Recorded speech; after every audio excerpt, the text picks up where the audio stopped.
Oh, it's still a work in progress, I guess. Oh well.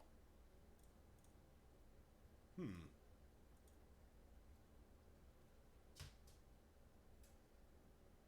Oh well. I guess we'll just stick with the display for now. Okay. Ah.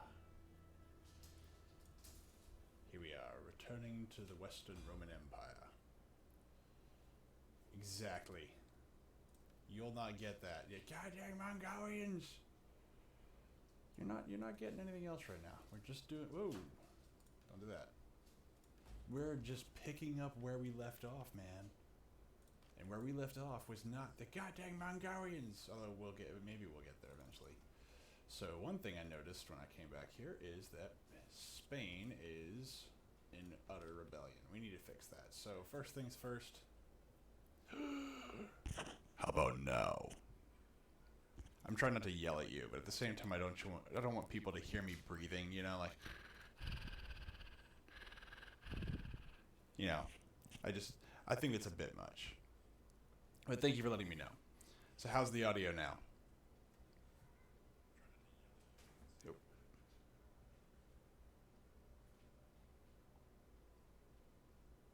YouTube's at 50%. UIT. I don't know. I can turn my mic up. I think. Let's turn this little bugger up. How about now? I'm trying not to. I don't have a filter, so it's like you'll hear everything. Like if I even open my mouth, you're gonna hear everything. Heck, if I breathe too loudly, you're gonna hear it. Oh Lord of mercy. Okay, let's see if we can fix this. How about now? Because I thought I fixed that.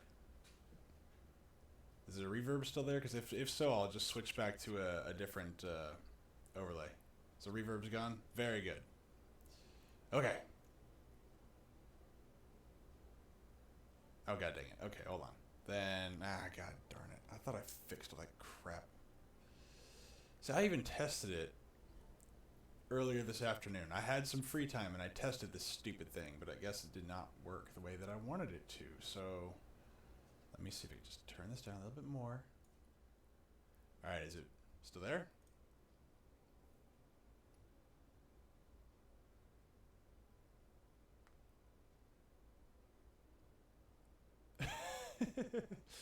I may have to change my overlays. What I might have to do. Okay, hold on.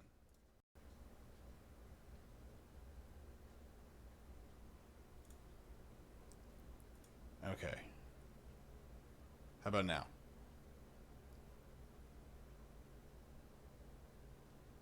All right, good.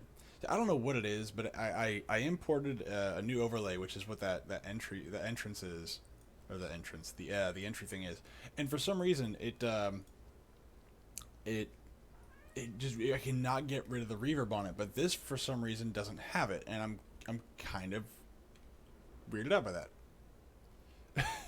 No, it's only it's only the good part if you're not hitting a bump.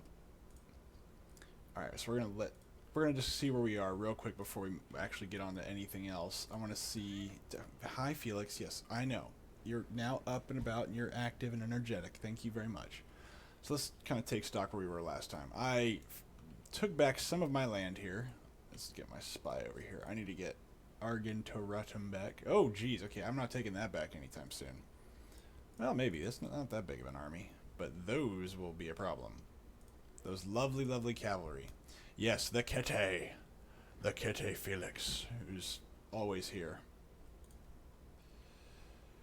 Alright, I need more things that go boom and or smack horsies in the face before I can move on. Da, da, da, da. Which one has my horsies? That's spears, funditores, and infantry. Oh, this is just a garrison. So where's my horsies? Ah, there it goes. And I don't have this, do I? I don't have that. And yeah, let's flip that over. Ah, it's only 2 more turns though. It seems like a waste.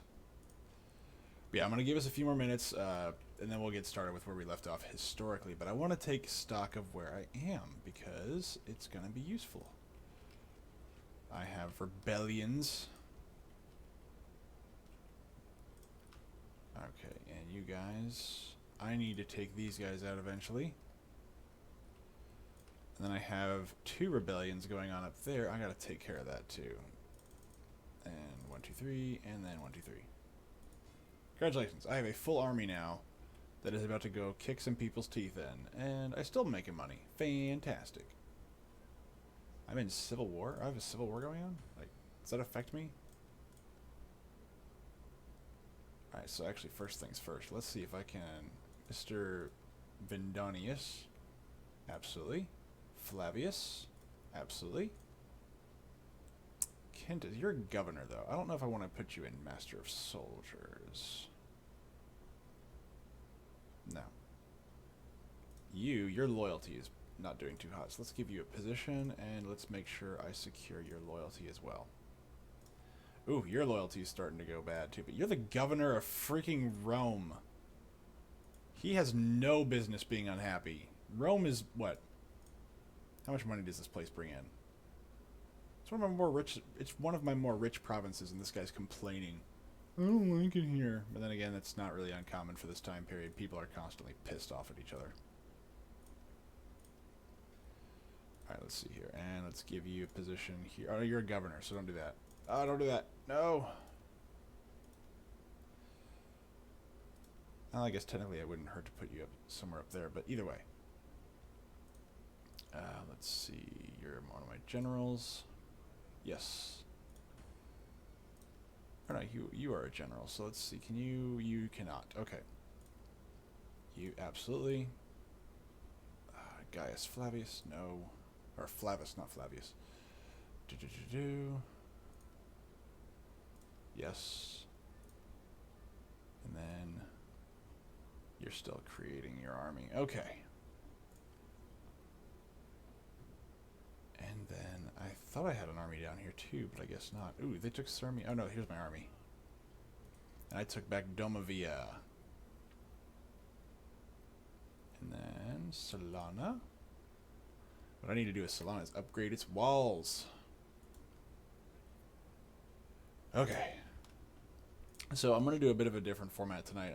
Last time I tried to do this, I tried to play the game and actually do the history part at the same time, and that didn't work out too well for me. I was constantly looking back at my notes. I couldn't keep track of anything. I didn't even do well when I was playing the game. So what I'm going to do is I'm going to actually just focus on one, and then I'm going to do the other.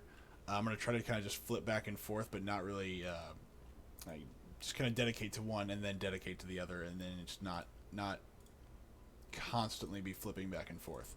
So let's just get ourselves situated, and then we're going to get started, because we got a lot to go over tonight. A lot to go over. I'm not ready to take you guys on. You got...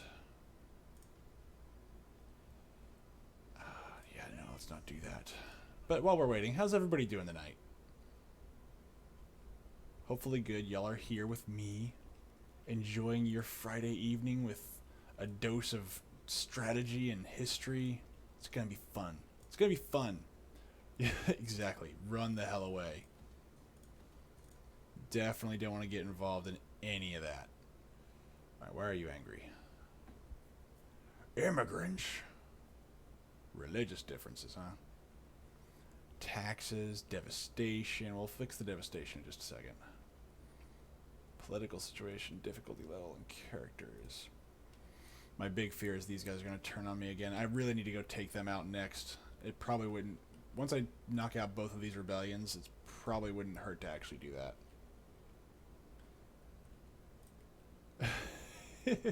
Hey, we'll get there. We will have plenty of time for shield walls.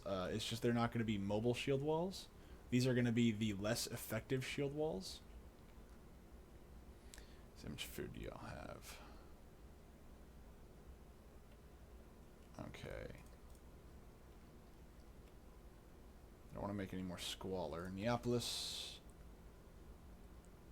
Let's see. Let's see. Consumption. I need... Oh, I can't. I have nothing that can clean things up. Oh, well, that can do it. Do I want to put the fountain here, or do I want to wait for that and put the fountain here? Well, I kind of need sanitation now, but I think it's better if it goes here. I think it's better. And I think I just used up my population, so that's probably not going to work. But I could also use military stuff. They will not keep out anything, sir. In this version of Total War, shield walls don't do squat except for just give you a little bit of a melee buff, or sorry, a ranged melee buff. They don't even do jack for, like, the shields don't do anything. They're just a health bar. It's dumb. In the old Total War, they actually meant something.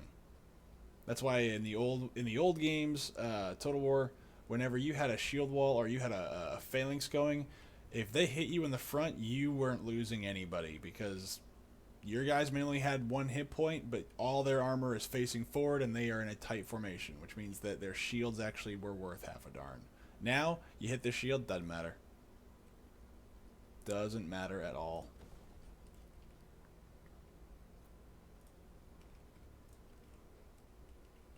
Now I got this army here, and I'm going to move this guy down. I have some land to take. And then afterwards, he's going back over here. We're gonna re-liberate some of our stuff here. And you're still building your army. Let's see if we can get you some more stuff. It's definitely glorious. Absolutely glorious. And actually, I may move him back down here to get some archers, because archers are going to be useful. I don't think I need those. I need archers more than anything else. Alright. Oh, there they are. So archers. Yeah, I don't need that much skirmish. Definitely need more spearmen, though. Okay. So we'll just get started then. So, last we left off, Maximus had been killed by a mob of angry people. As they should have, because he screwed everything up after murdering a bunch of people that he shouldn't have murdered. The Vandals had sacked Rome, and Rome in general had been sacked for the 2nd time in 50 years. The reign of emperors at this point is slowly coming to an end. Pretty much going forward, what we're going to see in the Roman Empire is the empire really being controlled by generals and warlords, much like what we've seen now up to this point, but with a small caveat. The emperors still had power and control, whereas in the upcoming emperors, aside from a few, they are all essentially nothing but puppets.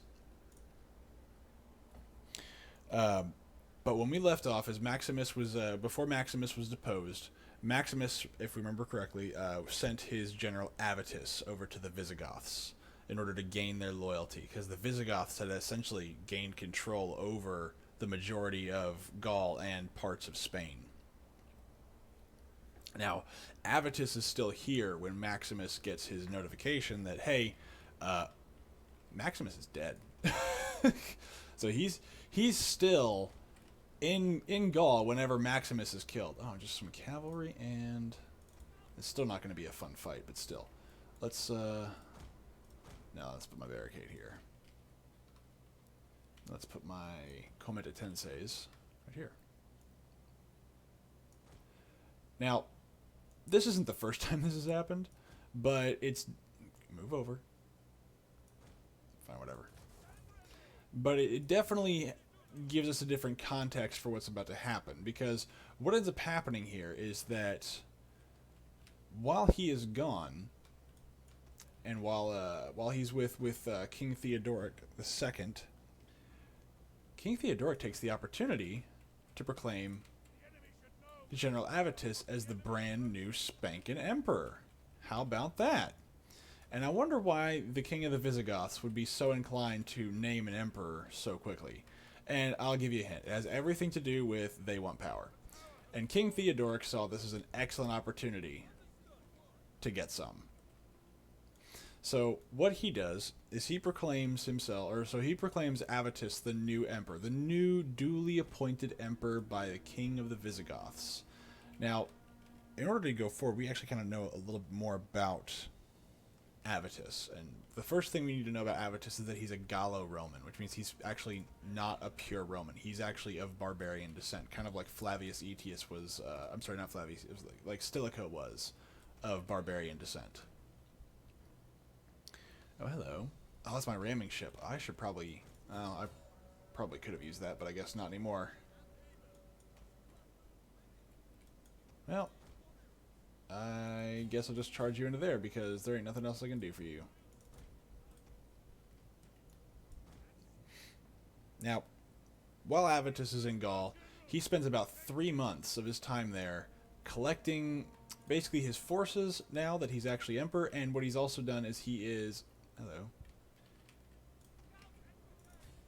He's also making sure that the newly appointed people in Gaul, the powers that be, will support him. Since the king of the Visigoths had his back and most of the people in Gaul essentially were terrified of the Visigoths, that wasn't too hard. But he did spend about 3 months in there before returning to Rome with his brand new Gallic army.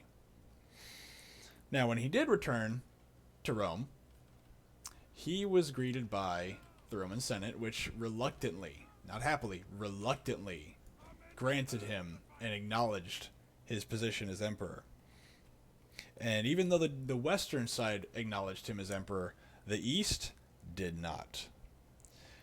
And even among his own allies, his power was not very strong.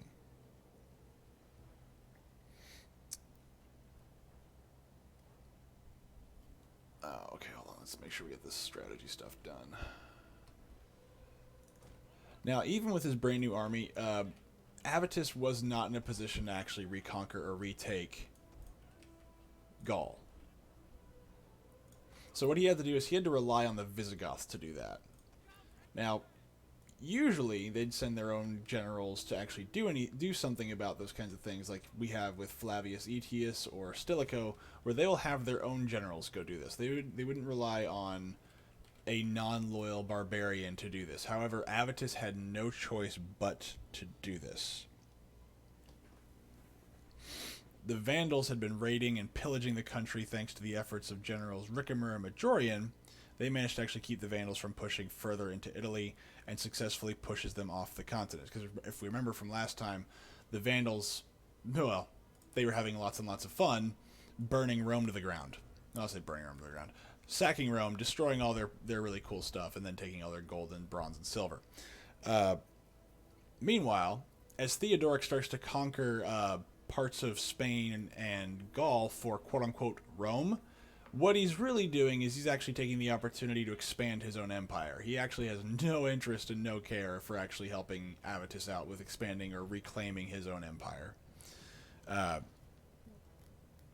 Now, even though Avitus is beginning to push the Vandals out of Italy and attempting to regain Gaul, his popularity just keeps falling and resentment towards him keeps growing. People kept seeing him as an outsider. He's not a true Roman. So even though he was labeled the Roman Emperor by the Senate, and he was approved by the Senate and a lot of the generals and lords in Gaul, people did not like this guy. They hated him. Now, on top of that, he also handed key offices in Rome to Gallic Romans. Now, why would that matter, right? Well, these are offices that traditionally had only been held by Romans, like actual true-blooded Romans. So whenever you have a pseudo-Roman coming in and actually handing those positions out to other people, especially in a place like Rome, which, let's be fair, we're not exactly open to foreigners. They had this really nasty habit of not liking outsiders. I mean, who knew? They didn't like that, especially among the Roman aristocracy. And if you know anything about any kind of empire or anything like that, you're going to need the aristocracy to rule, especially if you are an empire or a kingdom. Without the leaders and the nobles, you're not getting very far. I'm already out of ammo for all of my archers. That's not good. Then on top of that, because the Vandals had been raiding, and also because we also had the Huns come in not too long ago, there are massive food shortages. So, if you remember from a few sessions ago, The Vandals had taken northern Africa, and northern Africa is where Rome got all of its food. And then on top of that, when before that, actually, there was massive famine in Gaul, and in that case, Rome, because the Vandals had taken all the food. Or sorry, the Huns had taken all the food afterwards as well, because when they raided, there was already little food, and when they came burning through, there was nothing really left. And then the Vandals had the only access to the real food lines and the trade routes for the oceans, which means that there was just no food coming into Rome. And then on top of that, on top of not liking Avitus to begin with, keep in mind that whenever Avitus entered into Rome, he didn't have an army of Romans. He had an army of Gauls, so barbarians. And they didn't just see him as a foreigner that was in the position of a Roman. It was a foreigner with a foreign army occupying their Roman land.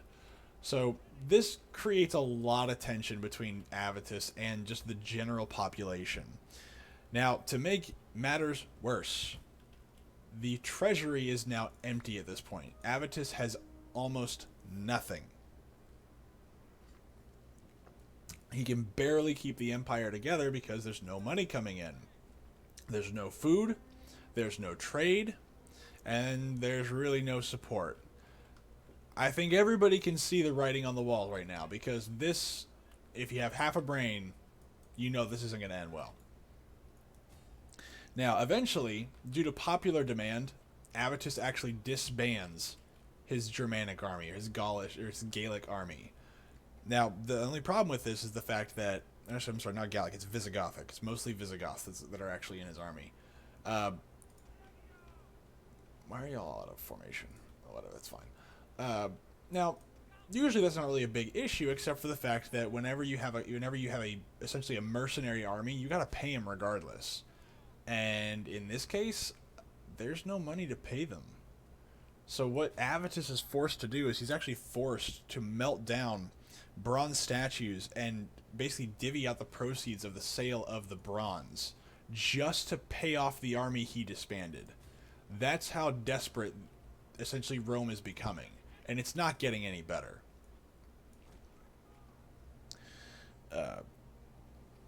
Now, Majorian and Ricimer, already not happy with Avitus being emperor, convinced the Roman Senate to depose Avitus and order the murder of Remistus, Avitus's general that he left in Ravenna early on. Avitus actually tried to stop this because the Roman Senate approved of it. So what ends up happening is that Majorian and Avitus actually move on. I'm sorry, not Majorian and Avitus. Majorian and Ricimer actually move against Avitus. And Avitus tries to counter this, but he's already disbanded his military. So on October 16th, 456, Avitus marched towards Ricimer after marshalling any forces that he could get his hands on. The fight was essentially a slaughter, and Avitus was utterly defeated and forced to resign, and then he's eventually executed, although how is kind of unknown. So once again, Rome murders one of its emperors. The West was once again without a leader, and the emperor in the East refused to appoint one, but did promote Majorian and Ricimer. Now, this is important because usually the Eastern Roman emperors were involved or tried to be involved in some way with the West. We very rarely see this with the East, but we only really see it with the West. And one of the reasons why the Eastern Roman Emperor didn't want to actually to appoint anyone to take over the West, we suspect, is because that emperor actually really wanted to reunite both halves of the army. Or, sorry, the army. The empire. Sorry, I'm thinking about getting my army squared away here. Ugh, they're getting beat. They shouldn't be getting beat.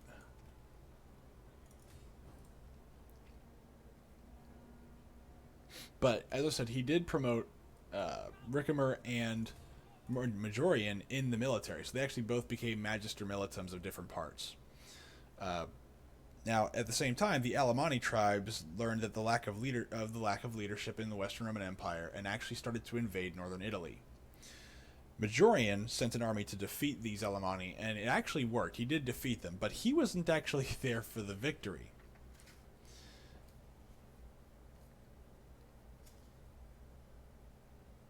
Now, even though the emperor in the east wasn't willing to actually appoint an emperor or emperor in the west,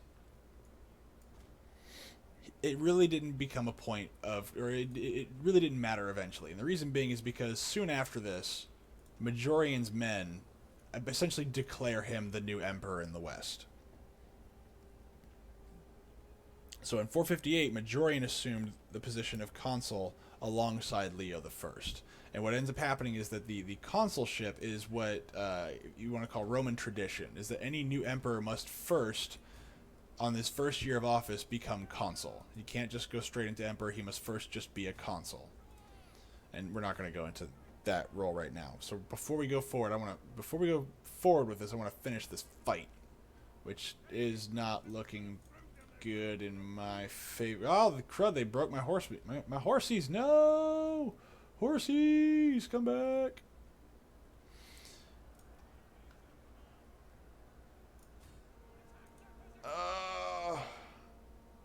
It's not fair. Although I know they have like super heavy infantry. Yeah, heavy melee infantry. Alright, let's speed this up, because there's really nothing I can do except for just holding actions. I can't really fight them off so much as I can just throw myself at them. They're having a fight and a concert. I mean, that's what you do, right? I mean, if you're going to a concert and you don't have a fight, can you really say that you went to a concert? Man, these spearmen are winning. Good lord. And these guys broke and then came back. Good lord. I wish I could have that kind of luck. Yeah, I noticed. Thank you. Exploratores. I hate these things. For some reason, they're better than cohorts. I do not know why.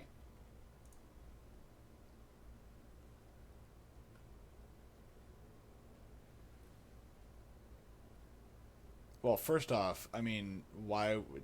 Does she even have cons anymore? I don't even know. I'm going to lose, but I'm going to lose barely. This is rather depressing.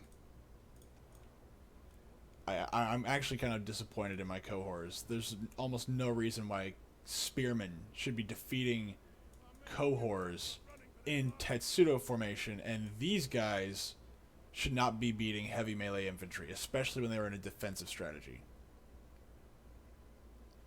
I'm so sorry for you, Fokker.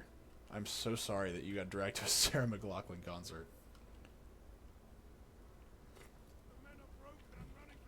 Well, that's the end of that fight. I swear, cohorts are pretty much useless for anything other than just a bare bones holding action. They break so easily.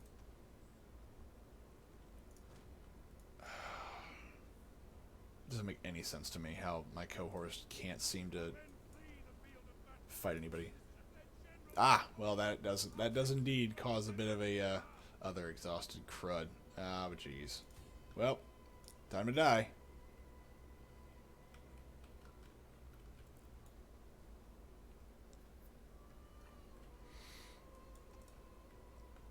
I'm grateful to say that any girl that I ever dated didn't actually drag me to a really bad concert. I got dragged to really bad movies, but I didn't get dragged to any bad concerts. Let's see. I killed a lot of them. At the very least, I killed a lot of them. Palma. Is this off the coast of Italy? Caesarea. Oh jeez.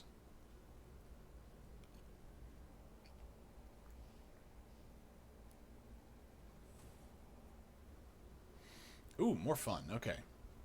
We're gonna do some more defensive stuff. Now, we're gonna actually go into Majorian real quick, because a lot of this should be pretty much autopilot. I don't think that they're gonna breach with this many troops on my side. I just don't see it happening.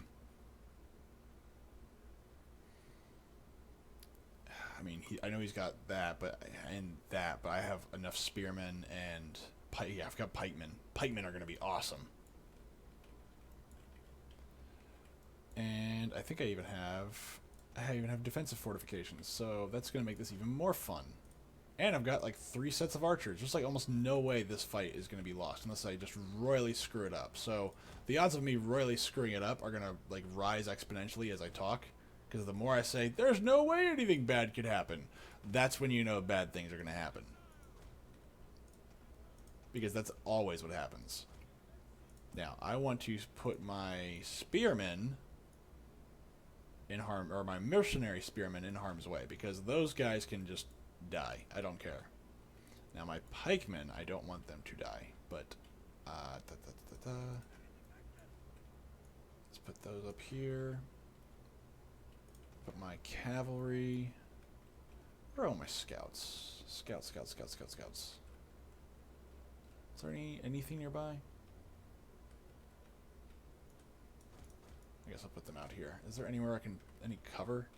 Any trees? No? Nothing. Okay, cool. That's fine. That's fine. It's fine. It's fine. Now... let's put these guys up here. And then... put my general... okay, you're my heavy guards. Very good. I don't know where they're coming from. They're probably going to aim at the walls. So maybe I should actually move these guys off.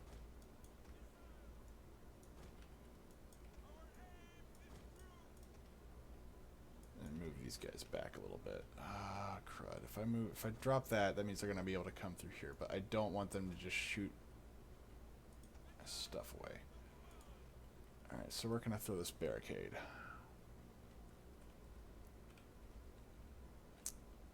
I mean, really the barricade, I mean, the best place for it is right here. That'll force them all through here. Which, by the way, is a terrible, terrible defensive position. But this is late Rome. Their cities are falling apart, so... alright. And my pikemen... then crap tons of spearmen. At the very least, I can throw my pikemen over here. Oh, I also have these guys too. Oops.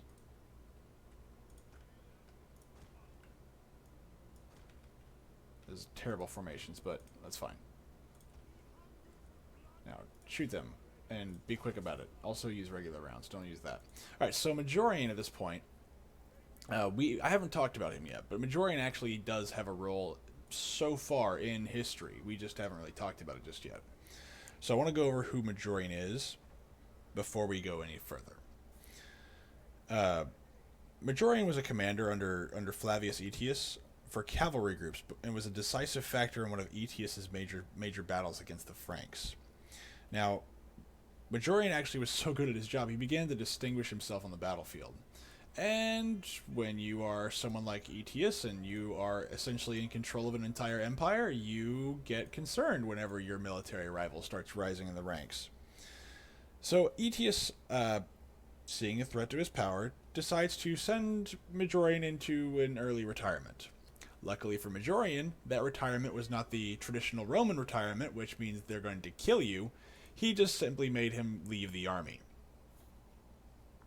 Now,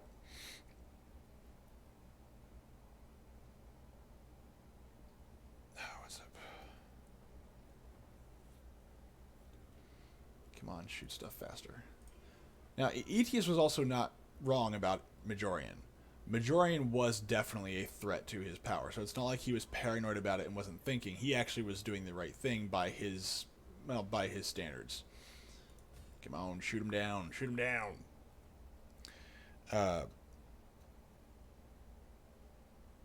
Now, one of the things that's more important is that actually up until this point, Valentinian was actually considering marrying his daughter to Majorian because he had no male heirs. Now, this would have also eliminated the need for people like Aetius, because you would once again have an actual experienced general also being the emperor. Unlike Valentinian at the time, as we discussed, he's not a soldier. He was just a guy that was proclaimed emperor, and the only reason he retained his title as emperor was because of Aetius. And Valentinian, as dumb as he was for many, many things, he was smart enough to realize that that's not a good thing. They definitely needed something to do. He definitely needed to fix that. Whenever Aetius removed Majorian from the army, he essentially destroyed that plan of Valentinian's. You can't necessarily... he could have done it. He was definitely the emperor, but it wouldn't really have worked. They're still shooting at me. That wall's coming down, probably. Now, after Aetius dies, or after he's murdered, I should say, Valentinian recalls Majorian to active service in the hopes of preventing an active rebellion. Because remember, Valentinian killed Aetius. So, since they all liked Majorian, he's like, well, if I get Majorian to be in the military, maybe they won't rebel. Well, we kind of know how that works. So, following Valentinian's death, Majorian's name was put forward as a successor by Valentinian's wife, Licinia Eudoxia, with Ricimer playing the role of Magister Militum, Aetius' old position. The candidacy, as we know, was defeated by the machinations of Petronius Maximus, whose glorious reign ended soon after it started. As for Maximus' successor, we know the outcome, but I didn't give the full story yet. Before Majorian was named emperor, Ricimer had two options, so to speak, to dissolve the Western Roman Empire. Oh, there we go. Oh, geez, I lost an entire unit there. So before, let's see, let's move some, maybe move some spearmen up here. That's a bit of a run, but that's all right. Oh, so you're gonna start attacking that wall. How much ammo do you have left, brah? You can't have that much left. All right, that's fine. So before Majorian was named emperor, Ricimer, not Majorian, had two options to deal with the new Western Roman Empire: to dissolve it and rule it himself as a vassal to the east, or to install a puppet emperor that he could control. Ricimer himself could not become emperor. He learned from Avitus that he would not be accepted due to his barbarian heritage, and also because he followed Arian Christianity rather than Catholicism. I've kind of avoided the religious aspects of this, but this is really important, especially now. Romans would not accept an Arian. Now, Arian, like we think of as, like a racial thing, but in this case, it was just I think a bishop or something literally named Arian, Arian, who, I forget the details of it. I'm not familiar with Arianism, but essentially it's just another form of Christianity from the early days of Rome. As I said, I can't really speak to all the details of it. What I can say is that Ricimer was smart enough to realize that he could not take this position. He's just not something he would be allowed to do and live. Now, he also knew the Roman aristocracy would not accept a dissolution of the Western Roman Empire, or at least not without a lot of force. So, the only option was a puppet. The next question was who and how. The invasion of the Alemanni tribes in 457 gave him his answer: Majorian.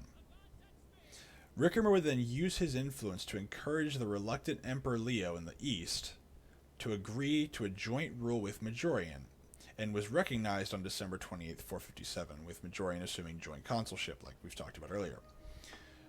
Now we're all cut up and understand some of the background of what put Majorian where he is, and we also know where Ricimer planned to continue the practice of generals exercising real power while the emperor was figurehead. But Majorian was not like Valentinian or all the other emperors that came before him in the west. He was a commander with a record of success, and he had the admiration of the army and the people of Rome. People knew who Majorian was, and he was not exactly one who was known to be timid. Being the commander of a cavalry force, pretty intense. And actually, somebody who thought, and for someone like Aetius to admire him enough to actually get him removed from office, or removed from his position so that he's not a threat politically or militarily, that should say something to you. But Majorian had the same daunting tasks in front of him that actually Avitus had in front of him. Africa was still in the hands of the Vandals, and their piracy was presenting an ever-present issue with trade. Okay, y'all are in formation. Very good. Oop, now they're coming in. Okay, so now I gotta focus on this. I could throw I really want to throw my pikemen right up here and just watch a bunch of these guys just dive right into it because funny. And no, not do that. Yeah, range. Okay, so this is going to be fun to watch. This is going to be a giant bloodbath. I do probably want to get my cohorts up here. And then these guys up here too. And a double. So I hope everybody's enjoying their Friday night.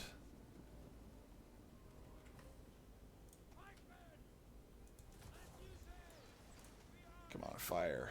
Whee! As much as this is interesting, I really don't like the arrow trails that much. I think it's kind of silly. They're not bad, it's just kind of silly.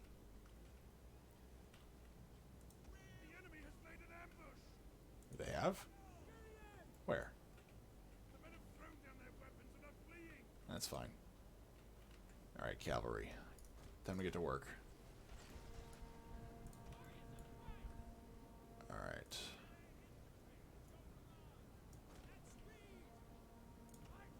Maybe I do want to put my pikemen up here now. Now you guys, let's throw you over here. Well, shoot somebody, dude.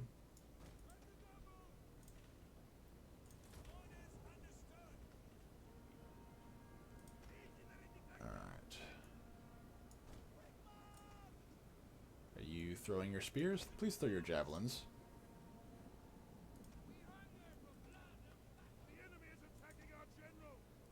How? Where? There's your shield wall. There you are, fucker. There you are, fucker. There's your shield wall right there.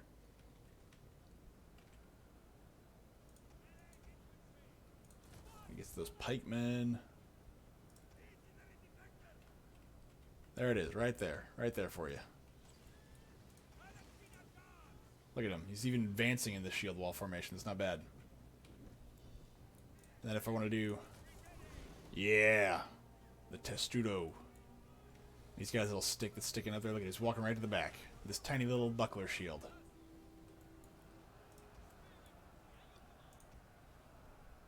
Alright, so let's get my archers back up here. They're just gonna be in the way.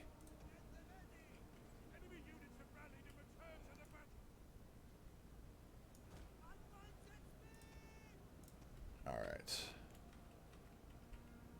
Actually, the Testudo formation is actually a very interesting concept, too, because the Testudo formation was originally used to kind of advance on an enemy position while at the same time being protected from missiles. It was really hard to pull off, though. Like, they had to choreograph everything. It was very, very difficult.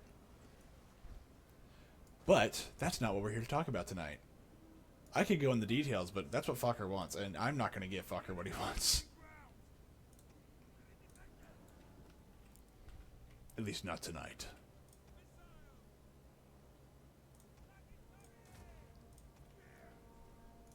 Why am I using these guys? Let's charge them right into that fight. I gave you your darn shield wall, sir. It's just that I'm not going to tell you the history of the shield wall. Or the intricacies of making it work. Because that would be cheating.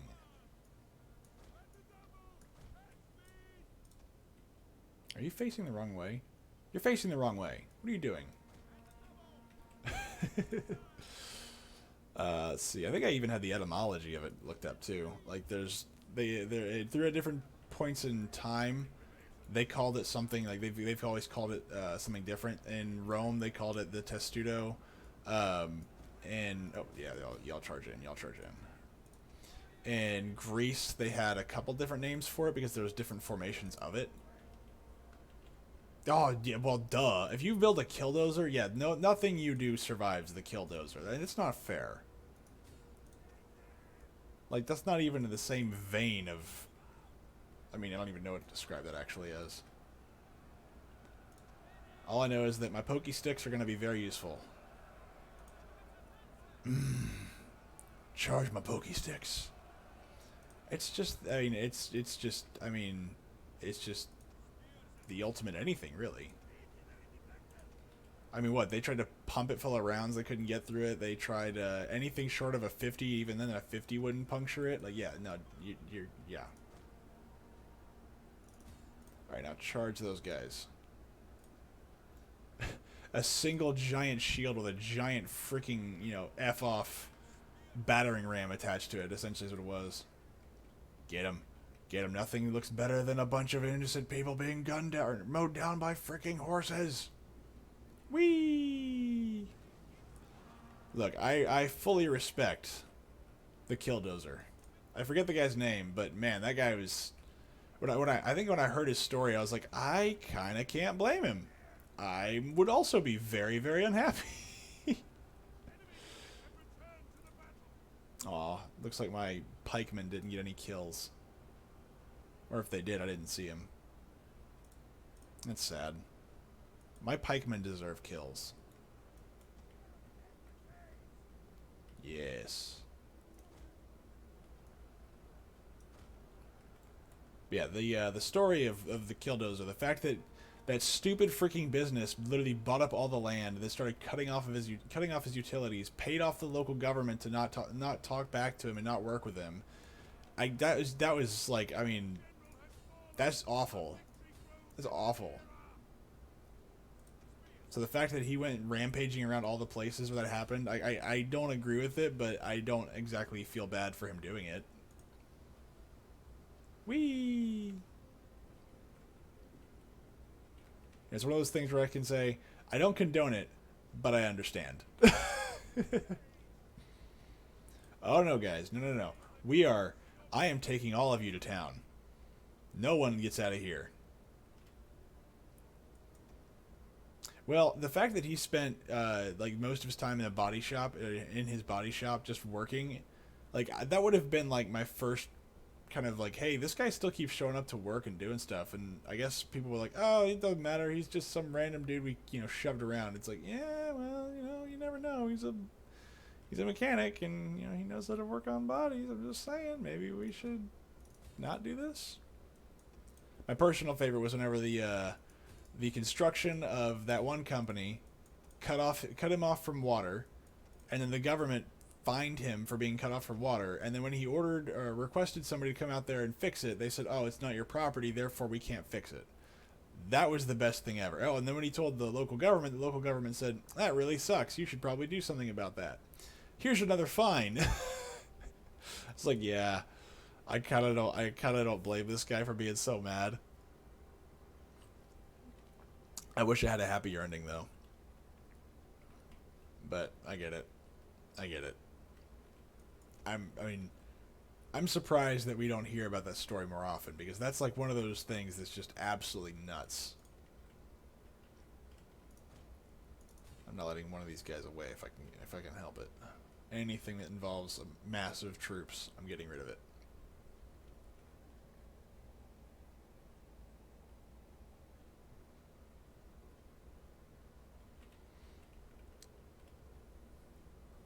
Alright. And I think this is the last one. I'm not going to get them. I let 2 crossbowmen out. I'm still not sure if crossbowmen were around in this time. I genuinely don't know. I always thought the crossbow, and I keep saying this every time I see him, I thought the crossbow was a medieval invention, not a Western, like not a late Roman Empire invention or item. I don't know if it was invented here or not.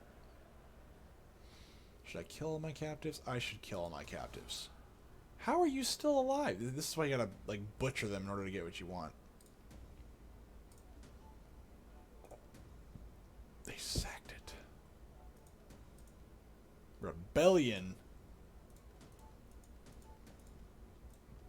How dare these people rebel?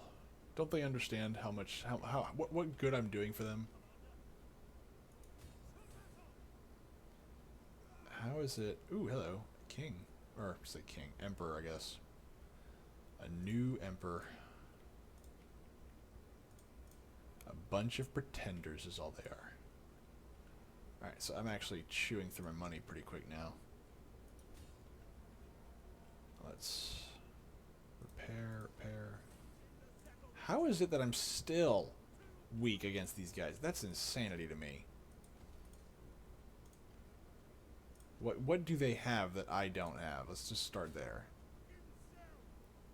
Oh, Palatinas. Jeez, they got a lot of freaking soldiers, man. 8 turns 8 turns. Good lord. 8 turns before they can actually start to be whittled down. That's insanity.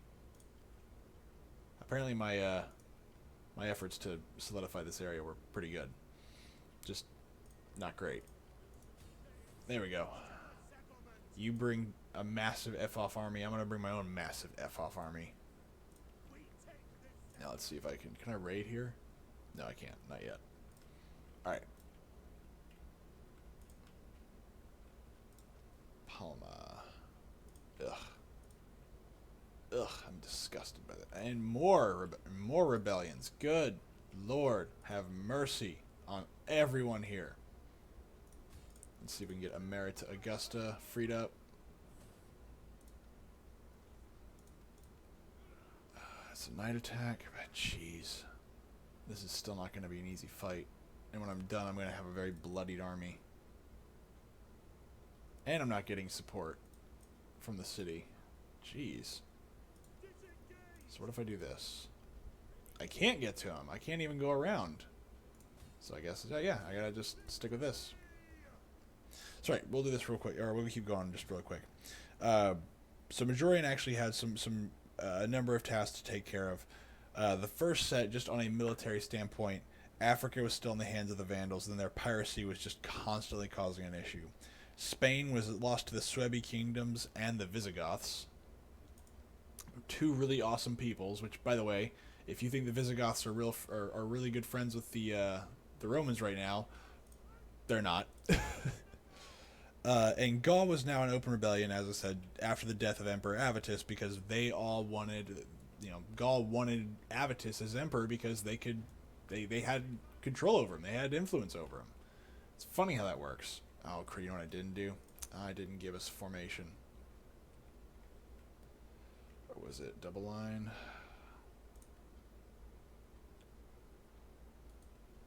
Yeah, let's do that. There we go.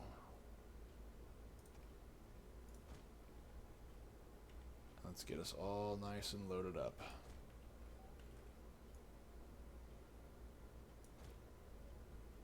Don't run, though. Don't run. Don't run. I don't want y'all tired out. I just want y'all moving forward. And before Majorian even had a chance to start dealing with his new empire, the Vandals landed in Campania again, in southern Italy in 457, emboldened by their sack of Rome. So the only reason they did this is because they were able to do it the first time, and they said, I got an idea. Let's do this crap again. That was fun. This time, Majorian personally led the Roman army and defeated the Vandals, who were too busy looking after their loot, and Majorian even managed to destroy and kill most of their commanders. Oh, hello. Y'all are charging at me pretty fast. Hold up. Hold up. Hold up. I'm going to have to... What? No, I don't want you to go forward. I want you to just go here. Y'all are gaining ground very quickly. I'm not really a fan of that. I would do that too if I was them. I wasn't expecting them to countercharge me, which that may seem strange, but I genuinely wasn't expecting them to countercharge me.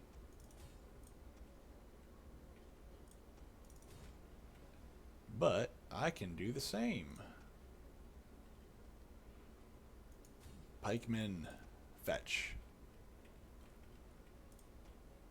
Let's get these slingers going.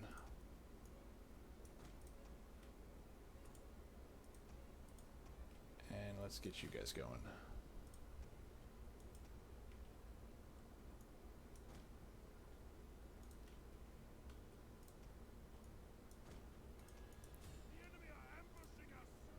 That's alright. I got spearmen all over the place. They're not going to do jack against me.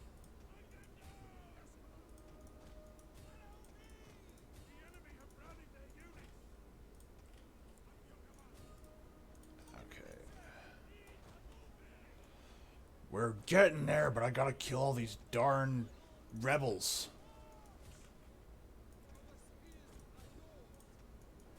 Oh, crap. No. Oh, why did I do that? Get my pikemen back.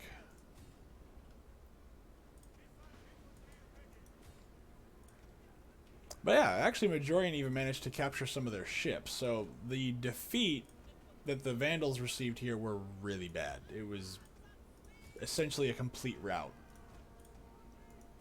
And I think it was Gensrik's Gensrik is the king of the Vandals. I think it was actually a Gensrik's brother-in-law that was actually running the raiding parties, and I think he was captured and killed. I think, although I couldn't verify that. That's the problem. I think he was involved in the raids, but I don't think he was. I couldn't find out if he actually died in the raid. Get him, pokey sticks! Get him, pokey sticks! Get him, pokey sticks! Pokey sticks, go! It works better whenever they're charging you. Alright, now let's see. Oh. Go. Charge. Charge! Charge! Oh. Ooh, we have your commander here. Okay, never mind. I'm going to move you over here instead. Yummy. You're going to be food for my pikes. Because my pikes are hungry, and they need food. And my general's right here. Even better. This is just going to be a nice, easy, relaxing butchering. Let's get you guys over here, and let's move you guys against these guys. Let's move you guys forward.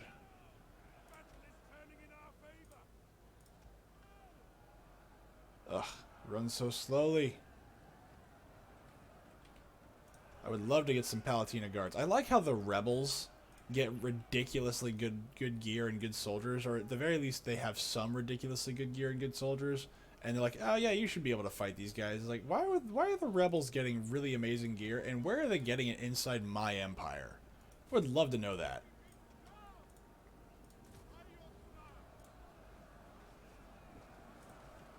Yeah, three-wave battle. Your general's gonna die.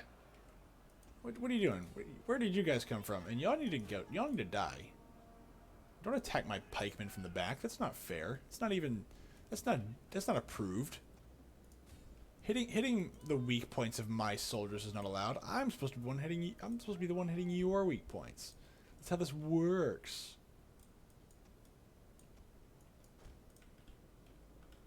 Well, the general's gonna be dead soon.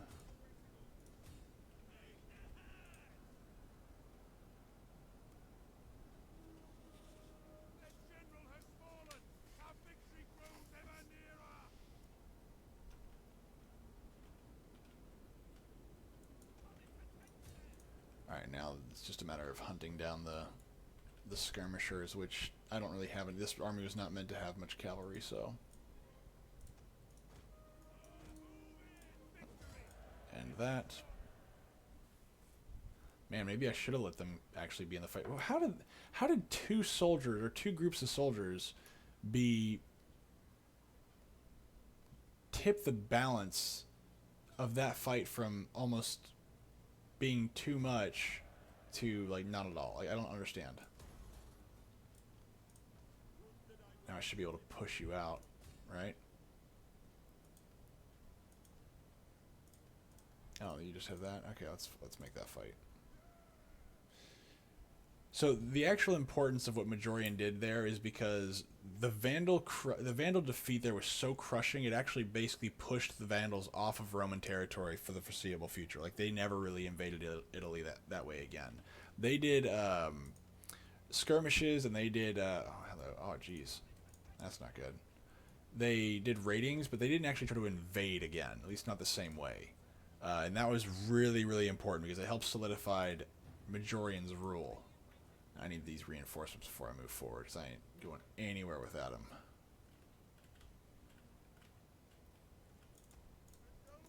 I guess I could try and take him out, but I don't know if I really want to. That might be a bit much.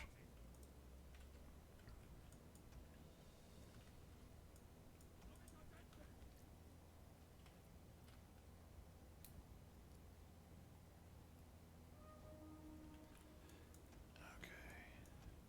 Come on. Come on, come on, come on, come on, come on. Now, one of the things it also did is it actually showed King Genseric that Majorian was not like the other emperors that he had experienced. Most of the other emperors that he had dealt with were pushovers. They didn't have any power of their own. This proved that Majorian was not one of those people. And it gave him a lot of respect when it came to dealing with the Vandals, and that's going to be important later on in Majorian's life.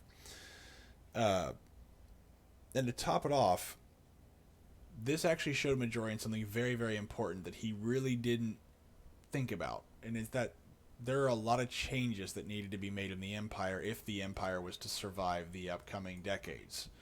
The first thing he did after this fight was he actually reinstated an order allowing Romans to carry weapons again.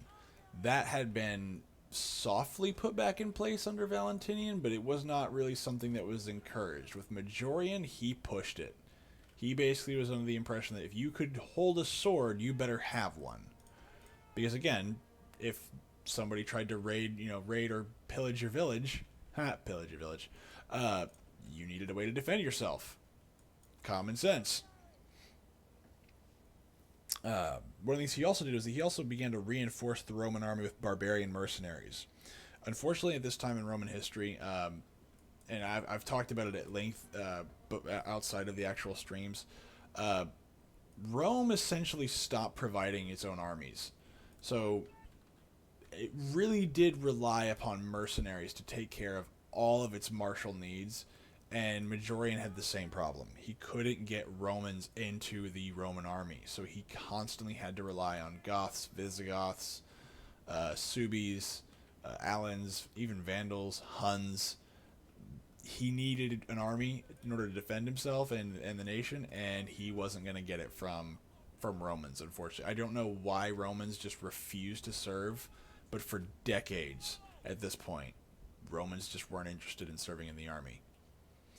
I couldn't tell you why. Even whenever they're raiding your own homes and your villages, they just didn't want to be a part of the military. I don't know why.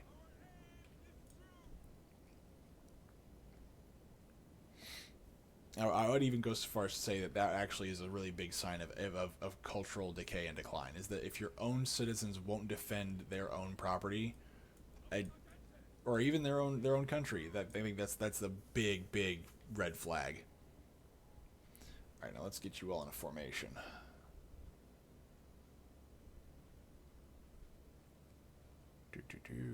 I want the... There we go. Very good.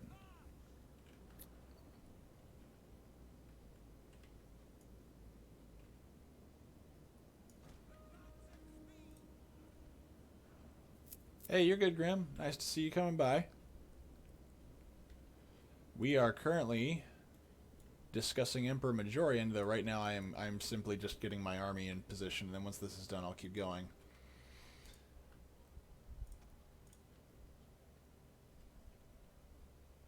Alright. In the meantime, how was work, Grim?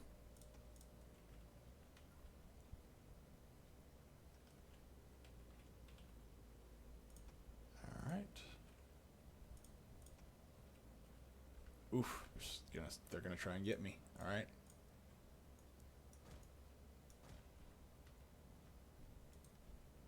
My scout Equites.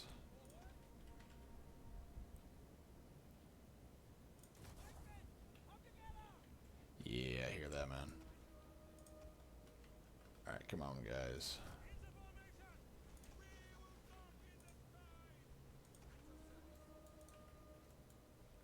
I thought there were more. I guess I did kill off the majority of them. Come on, I always like the way they say that, even though it is silly and stupid. That's alright. He's wearing Palatina armor. He's fine. He ain't going nowhere. If he does, I'll be very impressed. Let's put it that way. Yeah, you missed it. We already talked about how the last emperor was murdered already. I mean, tonight we've already gone through one emperor. It's fantastic. This is really just going to be a straight-up fight, just to run towards your enemies and butcher them.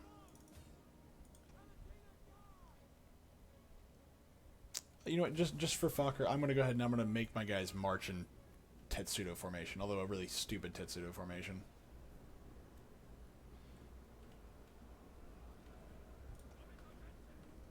Come out at Got him! Got him! Yeah, look at that stabby motion right there. Just got him right in the freaking neck. Get him. Poke him. Poke him with the stick. And my commander of the army, or commander of the unit, just sitting there in the back, leading from the back. Pathetic. Actually, no, I do want you here.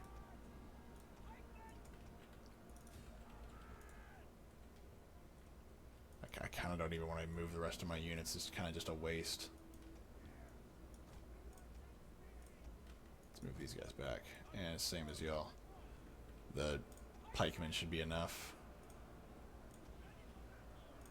Pikemen murder everything. I love pikemen. Even in Rome too, like, pikemen are just a nasty bunch to deal with. Like, as long as you're getting them hit in the front and you're charging them, they're just gonna murder you. Oh, right, scouts, I need y'all to go this way. But what I really need right now is I'm gonna need more horsies for when the Huns show up. Because the Huns love them some horsies.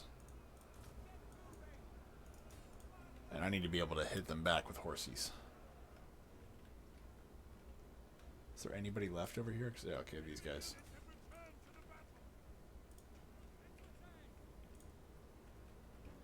Come on. Break. Break. Didn't even look like my pikemen are doing anything. They're just sitting there.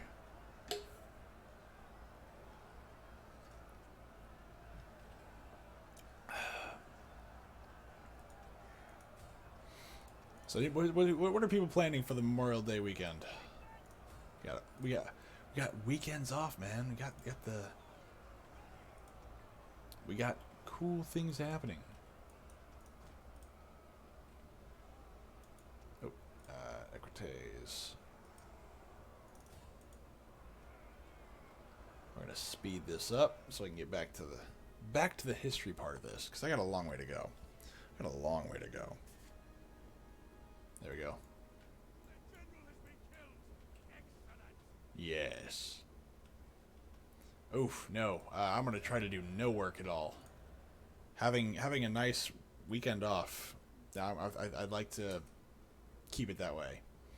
I may try to play around with barotrauma and look at building a submarine, and then a buddy of mine did buy me what's it called? It's a new like a zombie survival game. I forget what it's called. Days Gone? Days Gone? I think that's what it's called. I don't know. Now let's see here. Let's repair you. No, don't do that. don't burn down my city, please. All right, and God, there's just so many rebellions going on. It's hard to keep track of them all, but it's okay. They all look the same on the end of my sword.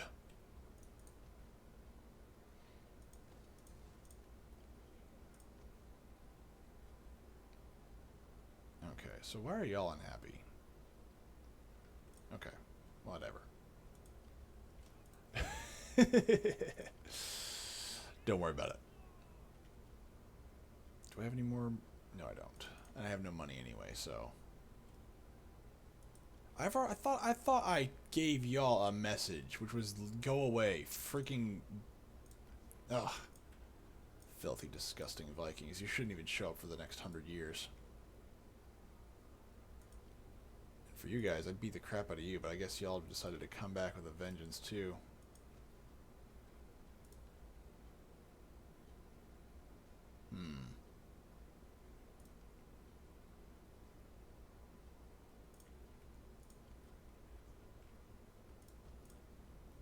And then I have to deal with this fight down here, which I definitely want to get knocked out. What's the... Okay, I've got javelin, and a crap ton of spears to deal with. And I have no cavalry. And they have no cavalry, but they've got 2 sets of Palatina Guard. And all I've got is Protectores Domestici, Cohors, as spearmen and javelin men. So I'm going to have to skirmish the living crap out of these guys if I actually want to win. Or I guess just throw walls upon walls of soldiers at them. Anyway.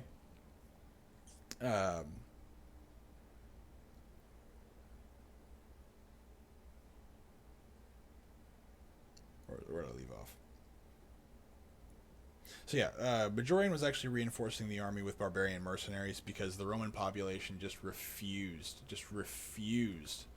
to be a part of it. They just, I don't know, again, I don't know why the Roman military was like this. Holy crap, okay, that's not what I was expecting. Alright, so we have a bit of an issue. I was not expecting a bunch of ships right here. That was a new development. Let's see, what do they have in here? So let's get my protectores. At the very least, let's get y'all moving forward. At the very least. And then you will be here. Oops.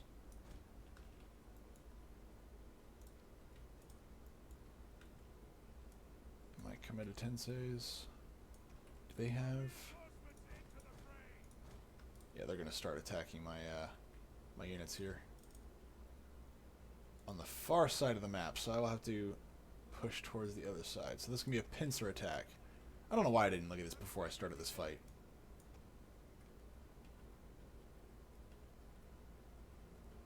Boom. Boom. Actually, let's get you all in a formation too, before we do anything else.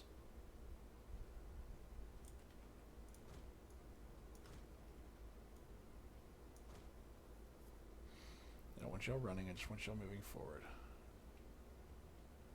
What the?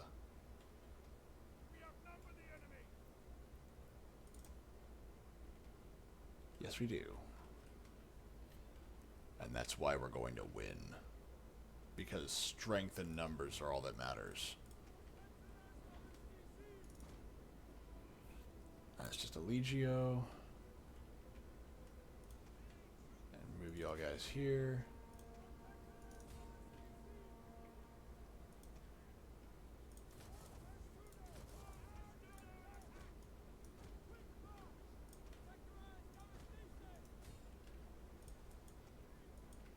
Okay.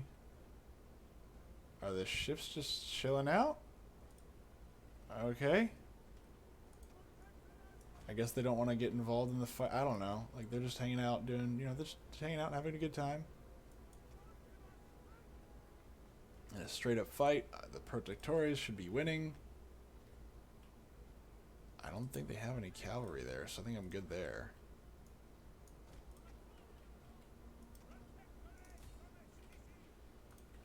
And you guys, are y'all moving yet? Move! Darn you, move! Good lord, what are y'all waiting for? Move!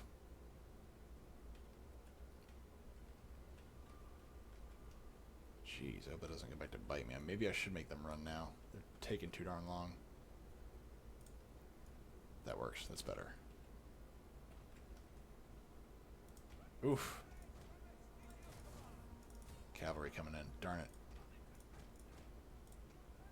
Oh, oh, oh. Now they're landing. Oh, boy. Now we've got problems.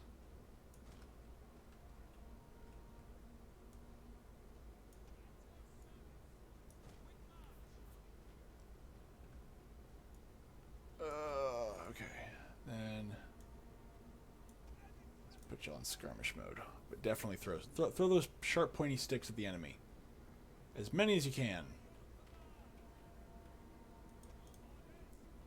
So I've got my own sharp, pointy sticks over here, too.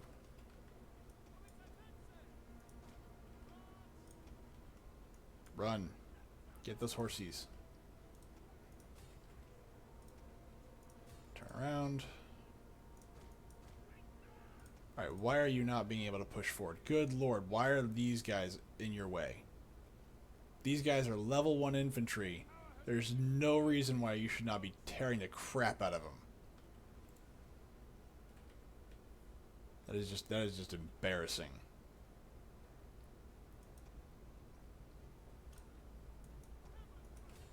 Lord of mercy.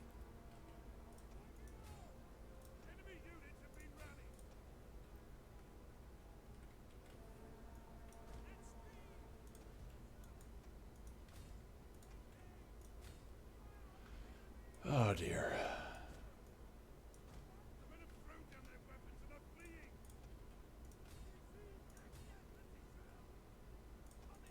Okay, move you back. Push you this way. Deal with that. I need you not to be exhausted when you get here.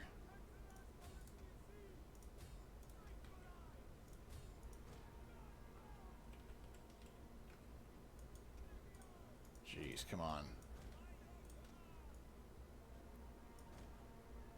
How is it that my Legios... I guess these aren't... I guess Legios aren't level 1. They're level 2.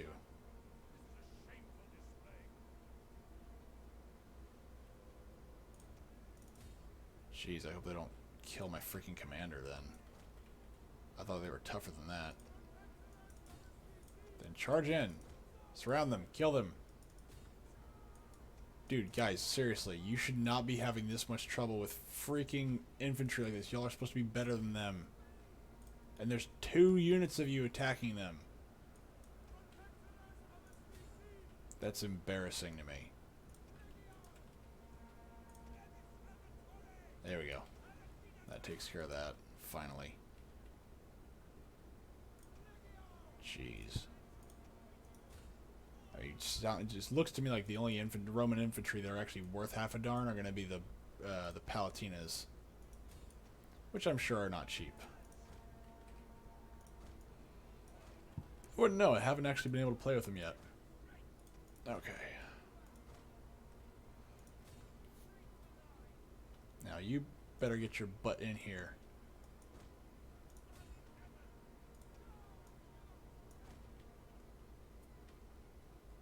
No, get in. There we go. Very good. You get your butt over here too. Okay. And how's you're active? Okay, cool. That's fine.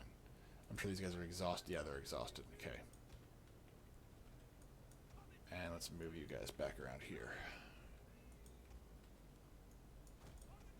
Yeah, you can go that way if you want to. That's fine. Alright. I am totally fine with crushing you guys between 2 different groups of protectores. See, I didn't need the second army for this. Oh, they're all gonna die. These filthy rebel traitors are all gonna die. I have no patience for them. Especially because they're bleeding my army a little bit here. This should not be happening. This right here should be a slaughter. Who dares run in my army? I'll deal with them.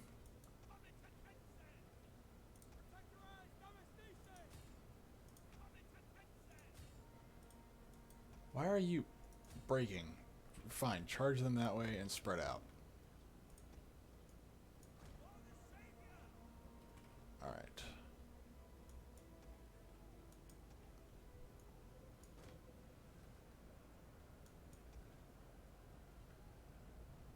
Legios. Right there. Well, tell them to go pick up the spears and try again. And they've still got soldiers on the field. They're just... Oh, I've got pikemen to deal with. Jeez. Thank God they didn't drop that off. That'd have been fun.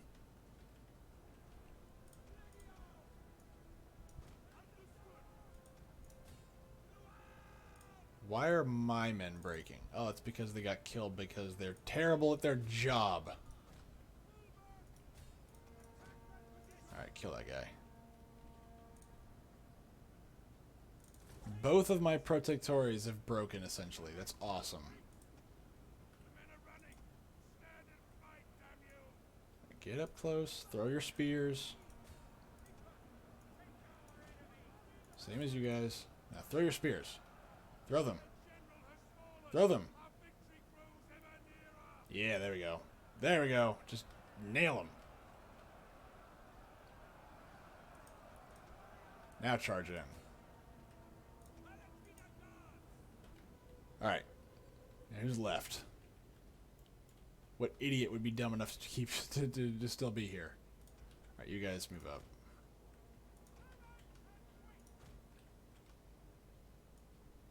Okay. We're gonna move up. We're gonna take this. Just charge it. There ain't nobody left up there anyway, probably. Or if they are, I don't really care. I don't know what these guys are doing. I have no idea what's happening over here.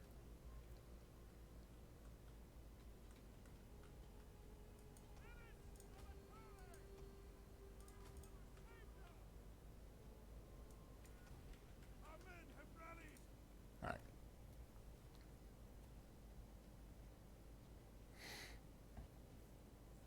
Alright, so I'm gonna see if we have any baddies in front of us. I don't think we do. I think this is it. I'll have to wait.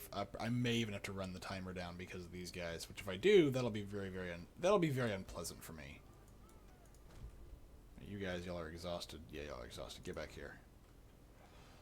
I want to see what the old exhausted people do. They're probably gonna be walking like, oh, look at that. They're all bent over because they're so tired. Oh no. No wonder you guys lost. You guys just can't seem to stay in a fight. I should probably put it back in the tight formation, though. Alright, so, but before, like, let's go back to Majorian real quick. So before Majorian could actually do anything about the, you know, lost territory, he needed to do some things on the home front. Domestically, Rome's social order has been breaking down for centuries, but it's been neglected by former emperors, specifically starting around the crisis of the 3rd century. So during the 3rd century, the emperors of that time period reduced the roles and responsibilities of senators. This created an environment where senators focused on increasing their own power and prestige at more local levels rather than at the state level. Senators, especially in the time of Majorian, were more interested in acting to the detriment of the empire rather than to its benefit. If they had no real power, why would you want a strong and vigorous emperor, right? This creates a massive problem for Majorian, and had actually created a massive problem for other Roman emperors too, but for some reason, nobody dealt with it. But the senatorial aristocracy didn't just act against the empire at large, they also acted against the small landowners, town councils, and anyone at the local level who could be considered a threat politically. Alright, now they're coming aboard, so let's definitely get my people on board here. So let's move you guys up. Let's see. Comitatenses, we're going to move you here. Absolutely. We're going to just pelt the living crap out of these guys when they get here. And you guys might have to run. Sorry, guys.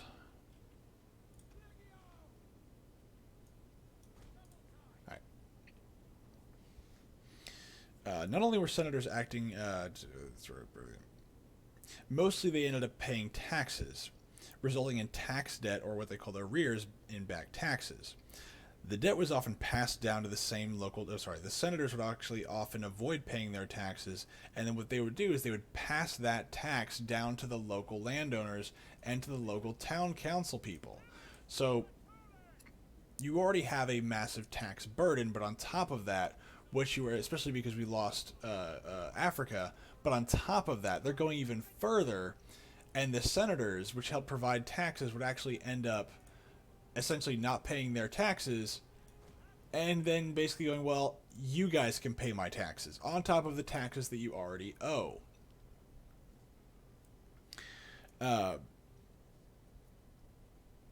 This also allowed them to undermine and basically destroy local businesses and local townships. It actually ended up so bad that you had local officials just leaving their posts and just abandoning the actual responsibilities they had. You even had this with local farmers. Now, if you've been paying attention to previous times we've been talking about the historical issues that Rome is facing, we've had massive famines, and famines have just not been stopping. Well, it doesn't help when your farmers just stop farming. And why would they farm? What's the point? Because they're just going to simply be taxed with this giant tax that they'll never be able to pay. Why? Because the senators will simply just pass off their tax burden to the local landowners, and then on top of that, they'll pass off whatever they've got left over to the local towns officials. There's no winning. Uh, and then what would end up happening is you'd have these very gracious senators that would then go and find these landowners that wanted to get rid of their land, and they would graciously take responsibility for it, increasing their land, increasing their wealth, and increasing increasing their overall prestige. In this case, I would agree, except this is happening not at the imperial level, although the imperial taxes were actually rather high, from my understanding, but they weren't unbearable. What ends up happening is that the wealthy senators they purposefully withheld their taxes in order to undermine local businesses.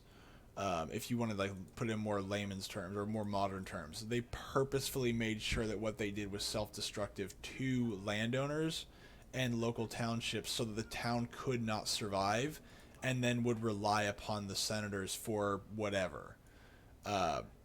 That's what we saw. That's what we're seeing under Majorian. Now, that's not Majorian's fault, though. Majorian actually... Well, we'll get to it a little bit, but... Majorian is aware of these issues at this point, but I wanted to kind of go over some of the economic issues before we get into the things that he did to fix them. But whenever landowners would abandon their land and abandon their property, the senators would come up and then basically offer to, take over that land for pretty much next to nothing, essentially extorting local businesses out of or local landowners out of their land. You can see how this is kind of a self-fulfilling prophecy of, hey, I can't pay my taxes because you won't pay yours, and you keep passing that burden on to me. And that the already crushing weight of the fact that we just lost our number one food provider and our tax providers, that didn't help. These practices had been allowed to continue since the 3rd century BC, but it had functioned with them kind of okay, but now it was really bad because now the empire really needed this stuff to stop. And that neglect was starting to show.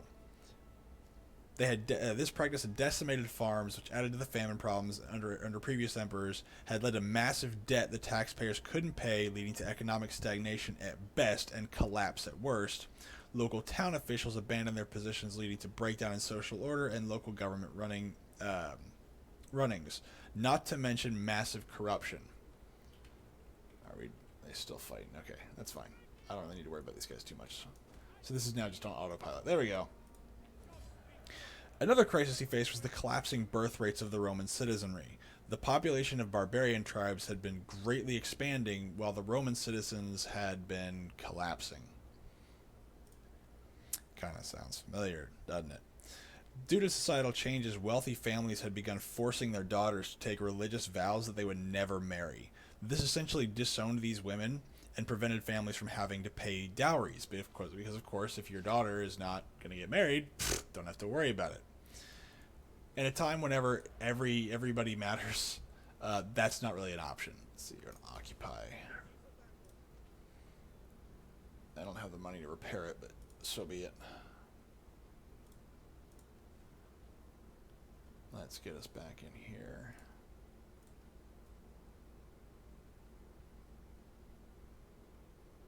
They don't need that.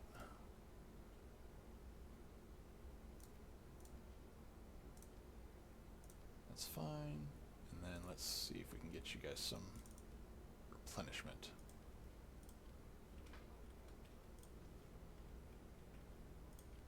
And let's move you guys north. Alright, so I'm going to kind of just focus on the history part real quick.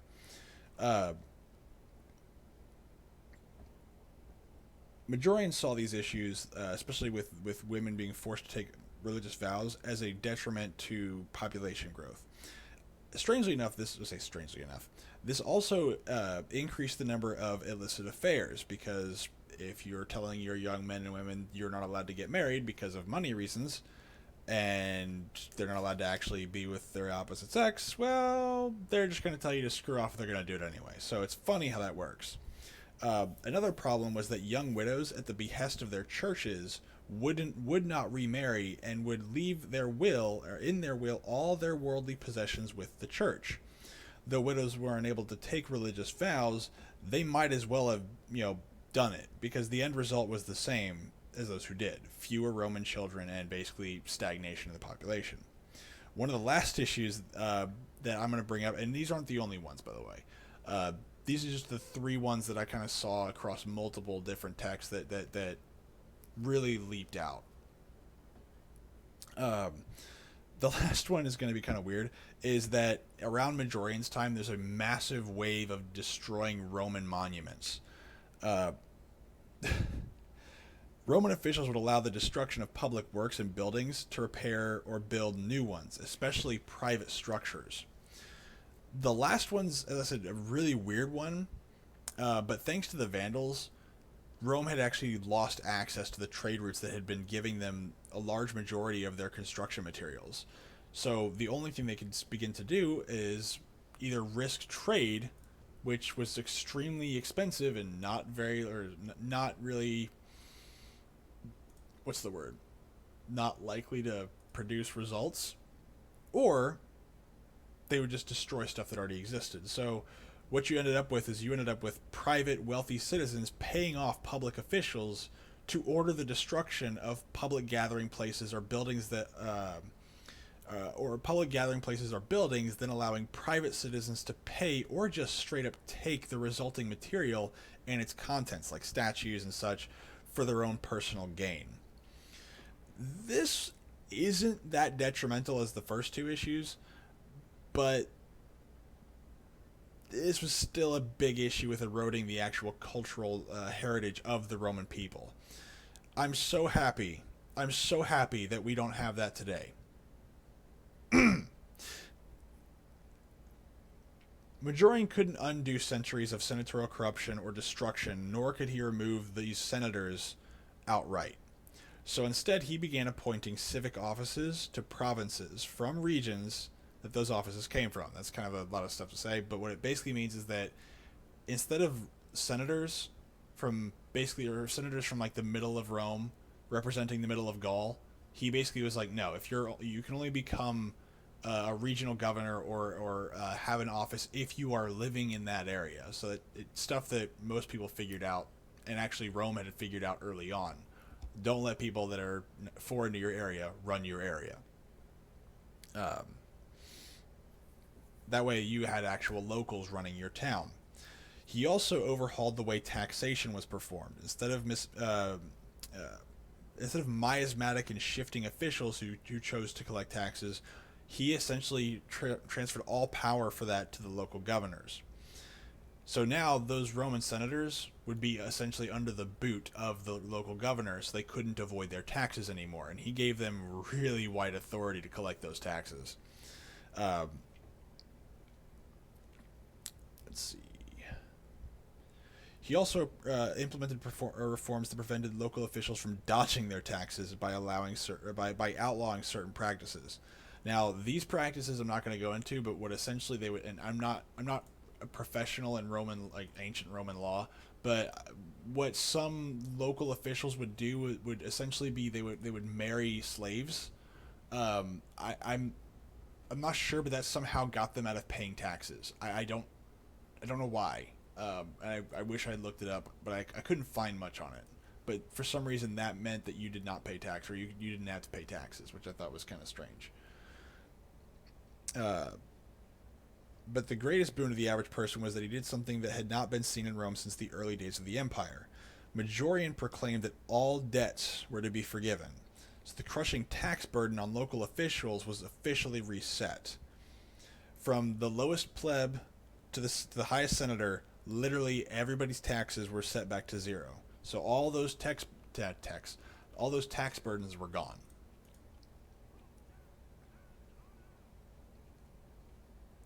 And for and what about those pesky senators who sought to claim land given up and abandoned by those farmers and landowners? Majorian created a massive amount of laws restricting those kinds of practices, the ones that allowed these senators to basically extort their local constituents for their property.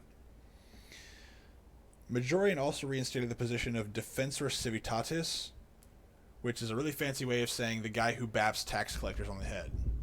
Whoa. I don't know if y'all just heard that, but there was a really nasty piece of thunder that just like shook the house. But yeah, their job was to specifically go bap tax collectors on the face. I mean, that's funny. The only problem with this position, though, is the fact that the people that were most quote unquote qualified for it were really the ones that were kind of the problem to begin with. So that one didn't work out too well. Then the practice of forcing young women to take religious vows was not only outlawed, but all young women who had done so were officially reinstated legally to their families, so they were able to enjoy all the rights and benefits that their brothers and sisters enjoyed. The Majorian also made some changes for the issue with young widows who had been convinced by the clergy not to remarry and will their possessions to the church. All of these contracts were voided, and this allowed the young women to actually remarry. He also outlawed a bunch of things that essentially encourage this kind of behavior. And I know nobody really, many people don't want to talk about it, but the Catholic Church at this time, not exactly what you would call pristine. They had a they were not immune to corruption, let's put it that way. Now, the last thing I want to do before we'll take a turn at the very least was I'm sorry, I forgot one more thing. Inheritance hunting, which I didn't actually bring up before, but inheritance hunting, kind of in contract in tandem with the young widows who would basically be forced into. Hey, Eclipse. We're about maybe about third, halfway through. But thank you for stopping by. And of course, you can always go back and rewatch. But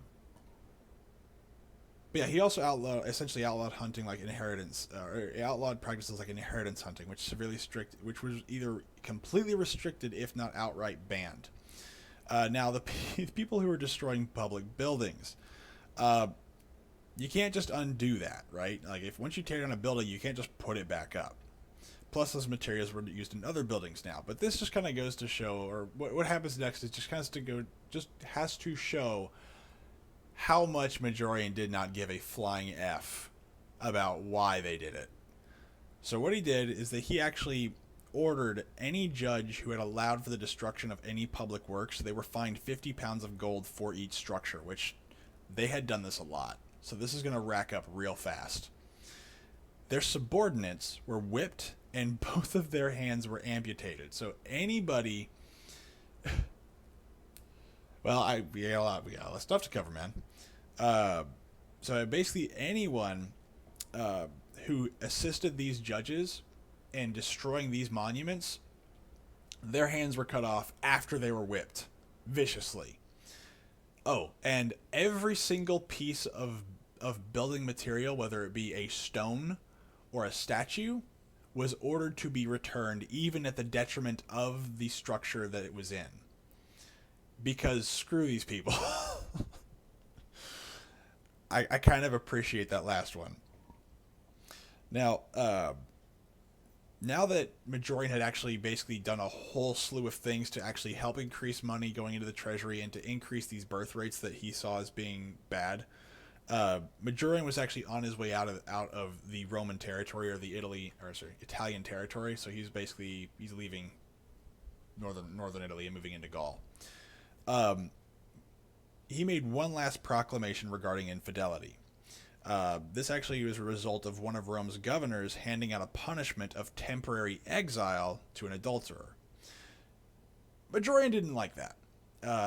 He actually excoriated, and I use that word properly, he viciously went after this governor and told him that the offender should have received death as punishment. He then specified going forward that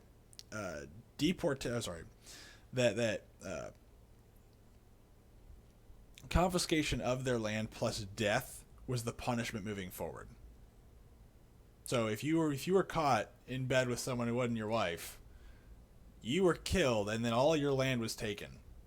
So probably a really good incentive not to be just going after anybody.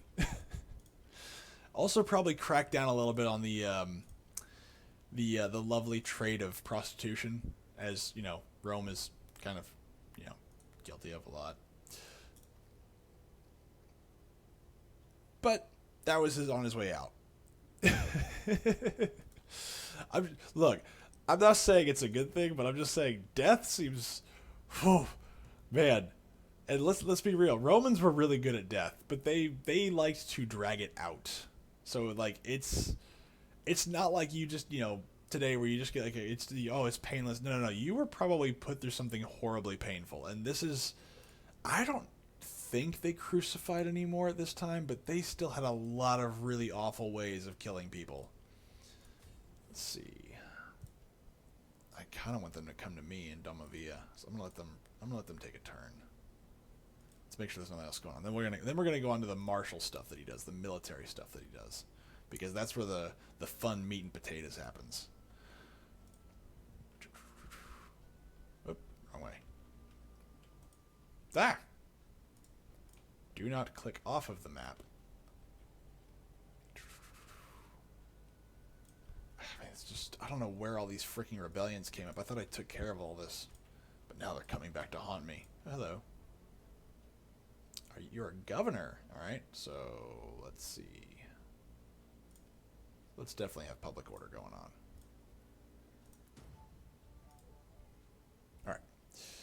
All right. Ricimer, who has now been promoted to Majorian's Magister Militum, even commented on the efficacy of this last proclamation. He specifically noted that infidelity dropped horrendously whenever this rule was put in place, and this was again his last proclamation while he was riding out of Rome. Majorian's tax reforms, punishment and crackdown on corruption, and in general active leadership greatly increased his standing with with Roman people. They started to love Majorian. No longer were senators allowed to just simply extort the people and no one cared. Under Honorius, under Ioannis, under Valentinian, all these practices had been allowed to go on for so long that finally somebody was doing something about it, and they loved him for it. I mean, as you would, right? Now is the time to reclaim Gaul. There were rumors that a man named Marcellus of the Visigoths was attempting to reinstall Avitus at this point as the emperor. At this point in the story, Avitus, although deposed, is not killed yet. Eastern Roman separatists want peace? They want peace? No. No, there's only one real Rome, and it's my Rome. Gaul had refused to recognize Majorian as the emperor, and when addressing imperial authority, had sent envoys to Emperor Leo in the east, not Majorian. On top of that, good lord. Wait, weren't they trying to attack me earlier? I'm surprised Honorius is still alive at this point. I'm not doing too bad at keeping stuff, but I really need to go back and reinvade Gaul. This is Illyria. Can I extort you for more money?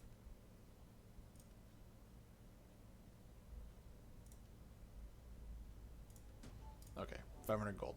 That's fine. I don't mind not going to war with people for 500 gold. They actually, there's a monument in the city of Lugdunum. I know it's a really weird name to say, Lugdunum. Where basically they specifically carved in Emperor Leo's name into basically what was like this giant rock, essentially. Usually where they would carve in the names of both consuls of Rome, so one in the east, one in the west. They specifically left Majorian's name off because they didn't like him. It may have had something to do with the fact that they killed the emperor that they installed, because Lugdunum was I think under the hands of the Visigoths at this point. Wavering loyalty. Filthy Schwein. Oh, more? Really? I have rebels up here too? Gee, and rebels down here? Are you kidding me? I just did this. Alright, I'm just gonna kill these guys real quick, and then we'll keep going. Uh, Now, this is personal speculation that we're about to go over. I like to think that had Marcellus not tried to reinstate Avitus, I'd like to think that Avitus would have been allowed to live. Uh, but because of all the slights that had been thrown upon him and the unsuccessful attempt to reinstate Avitus, I think that Majorian killed Avitus because it was just too much of a headache to not or to keep him alive. We really don't know how it happened, and even then, I would say that we don't even know if Majorian quote unquote had a direct hand in it. It was just convenient that while he was in the area, Avitus died. So take that as you will. Personally, I think that just says that he killed him. I don't know what to say other than that. So Majorian personally led the march into Gaul, his army consisting mostly of barbarians, leaving Ricimer to watch over Italy and taking Agedius with him to Gaul. Agedius was also one of Majorian's right-hand men. I haven't mentioned him so far because at this point he hasn't done anything except for just be around Majorian's orbit. The Visigoths under King Theodoric II moved to meet this quote-unquote illegitimate emperor and defeat him before he could undo all the gains that Theodoric had created under Avitus, because under Avitus, Theodoric was allowed to essentially conquer Gaul and Spain in the name of Rome, so to speak. Both armies met at the city of Arelate, modern-day Arles, France. Here the Visigoths would meet with such a crushing defeat that King Theodoric II would be forced to seek peace with Majorian, which put the Visigoths and all their territory under the control of Roman rule and put them back under federated status. Agedius is credited for the defeat of Theodoric by some historians, but what we know for certain is that Majorian granted him the position of Magister Militum per Gallia, which is Master of Soldiers of Gaul, around late 458. Now that the largest and most pressing of issues was dealt with, being the open rebellion of the Visigoths, Majorian took his army and his new Visigoth friends to go convince the rest of Gaul that they really needed to be under imperial rule. His next stop was the city of Lugdunum, the one we just got done talking about. The Burgundians had taken up place here again. So remember, Aetius actually slaughtered all the Burgundians when they took Lugdunum last time. They didn't learn their lesson, so Majorian is going to teach it to them again. Let's definitely want that replenishment. Upon Majorian's arrival, the Burgundians held up in their city and dared Majorian to come get them. Majorian obliged them, and after a siege, convinced them that service was way better than death. After such noble words, the Burgundians agreed, and they too had been placed back into federated status. In 2 battles, Majorian had essentially reconquered the majority of Gaul and large parts of Spain, since the Visigoths lost the right to the land when they were brought back into federated status. Majorian's proverbial Christmas list at this point was receiving lots of check marks. But he had one last item that he needed: Africa. A reminder, the Vandals had essentially controlled Africa since late 430 and had been a thorn in the side of the West since then. So I think I'm almost done, so I'm going to kind of just push through this and then we can keep playing. Spain would be the best launching point to invade Africa, but before he could begin, Majorian needed to deal with those pesky Subis that in the northwest. So they would actually be, the Subis actually conquered and took and kept, even from the Visigoths, pretty much everything from about right here all the way down to about Bracara, right around there, maybe a little bit further. But that was essentially everything in Suebi territory and everything connecting in between. The Suebi campaign began from the city of Toulouse, which was actually should have been right around here, which would be the Visigothic, I guess, capital. Their little fiefdom that they were allowed to keep was right around here. In the court of Theodoric, the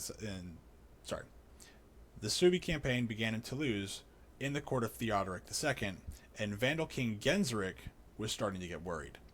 This emperor seemed like he actually meant to retake all that land that the Vandals took. Crazy how that works. Genseric attempted to negotiate a peace with Majorian, but Majorian refused, of course, every single time. Why would he? All that Vandal raiding and piracy was starting to catch up to Genseric. Who would have thought?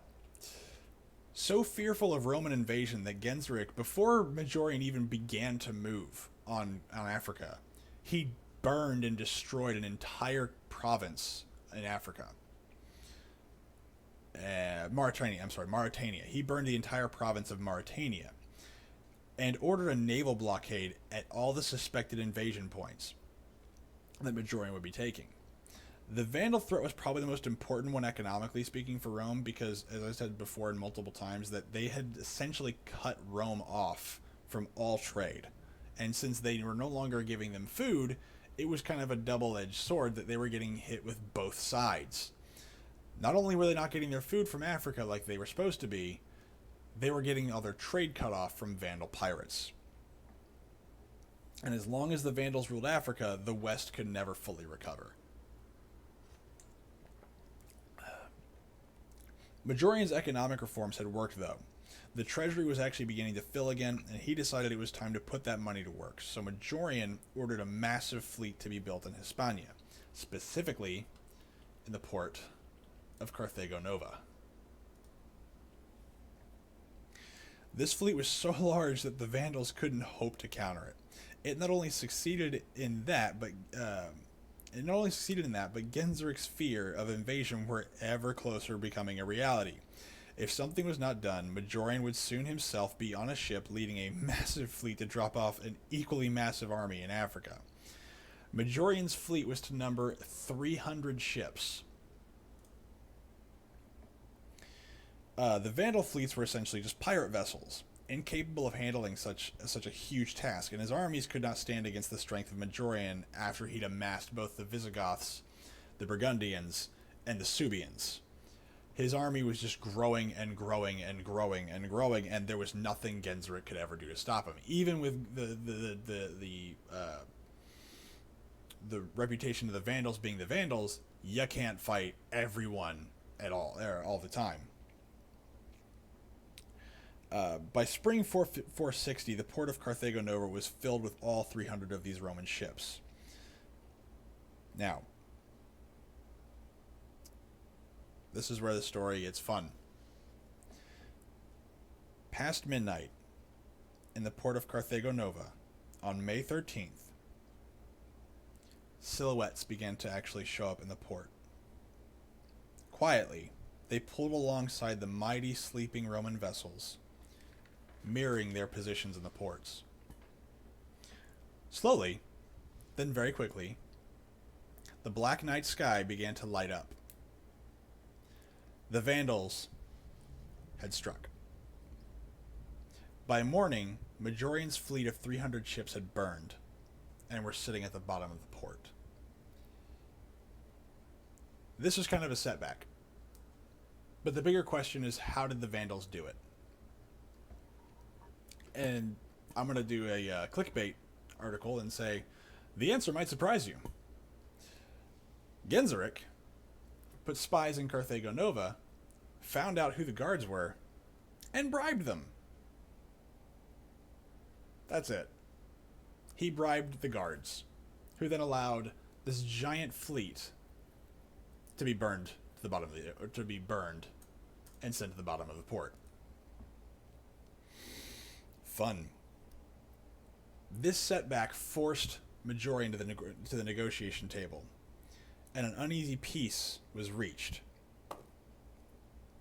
Now, Ricimer has been in Italy this entire time, and if we recall, way at the beginning, he did not want a powerful emperor. He wanted a puppet. That way he'd be able to actually rule Rome himself.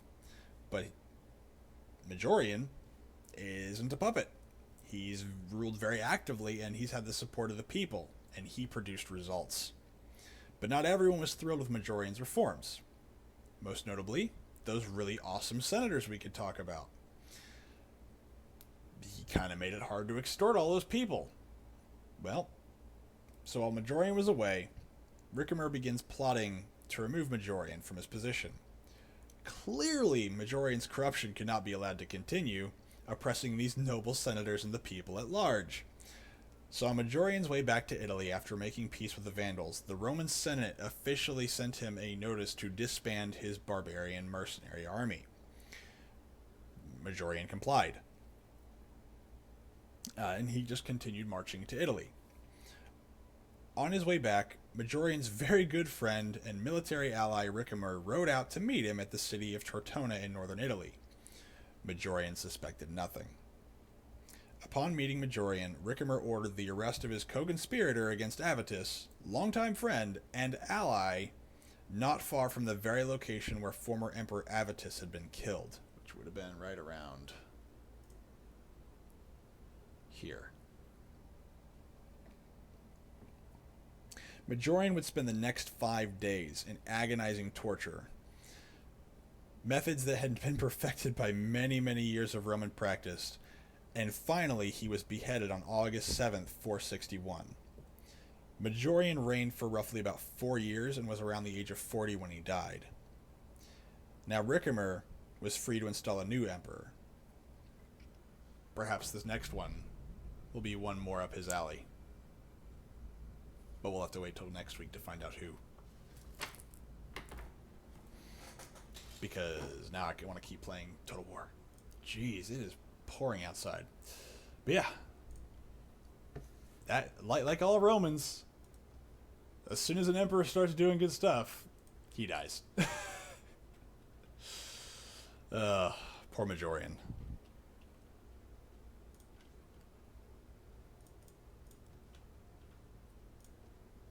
I could go further and do some more speculation on things that... Whoa, Rome is in active rebellion?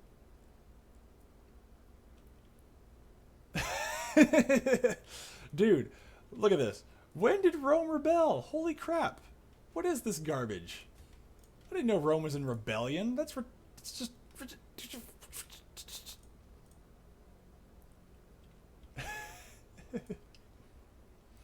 I know, right? I gotta go take Rome back. I can't be having Rome fall to freaking Western Roman stuff. Like, that's just ridiculous. But this is a good example of what kept on happening to the Western Roman Empire. They would just have stuff go away. Oh, they like cliffhangers. They just like knocking people off those cliffs. That's the difference.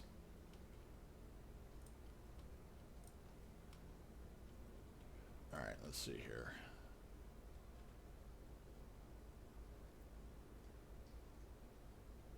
Yeah, we had like what was it? It's been like 2 hours of content. I mean,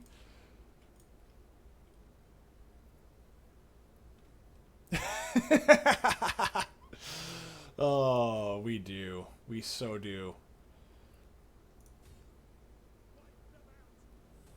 No, I like that. That was funny.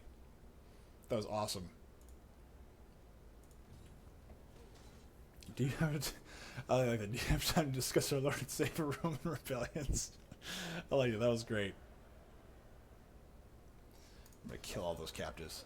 Teach those rebels a lesson. Now that that has been taken care of, let's see. So why are y'all in rebellion? What is it that y'all don't like? So is it food? The lack of food, which that'll be fixed hopefully very soon? No? No. Well, it will be in 3 turns. So I actually didn't know if I was going to get through all that because it actually is later than I normally would go, but I just wanted to keep going through it. You should be confused and afraid because Majorian is, well, I'm not going to say it. I wanted to go further. I actually scratched out half of my notes after this because it's actually exposition and like more just the greater things at large that are happening in Rome. But I decided against it because then it would kind of just ruin next week's. Let's see here.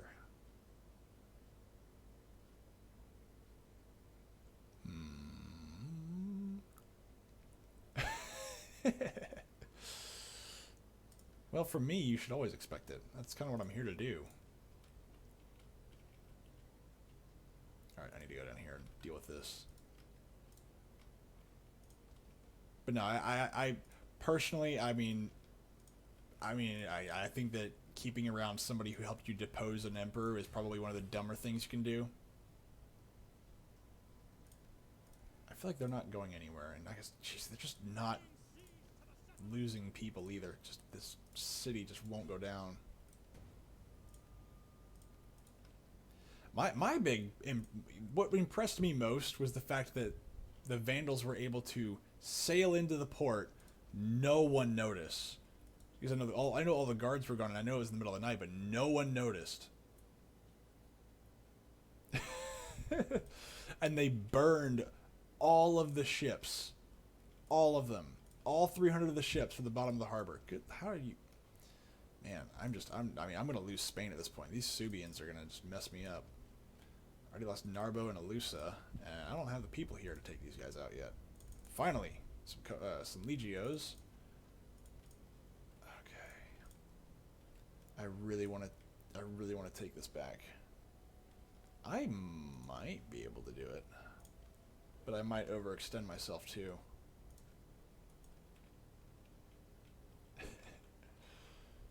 Let's do it. Let's see if we can do it. Let's see if Flavius can take care of this. Nope, I am not going to be able to take care of that. Nope, nope, nope, nope, nope. But I know they won't be able to take me out either, so that works out. Because I have walls. Even if they're only level 1, I still won't be able to take them out. Oh, man. Meantime, Vesantio, do we really need this? I don't think we do. As for this, I need water to keep this place from constantly being under threat. Or under threat of disease, I should say. Good lord. Walls do fall down, but usually at the behest of, in this case, catapults and things like that. But I hope everybody enjoyed that. But I think this format works better where I spend time focusing on one and not both. I think I'd have a little bit more refinement to do, but I think this worked out pretty well. Let's see here. Definitely want that. Let's give this guy some zeal. And let's see. I really don't care too much about these. So what I may do afterwards is maybe, I don't know how I'm going to do the east. I may just skip the east and just, once I'm done with the west, I may just go down and do, I may just go back to the Rise of the Republic or maybe do the Greek city-states.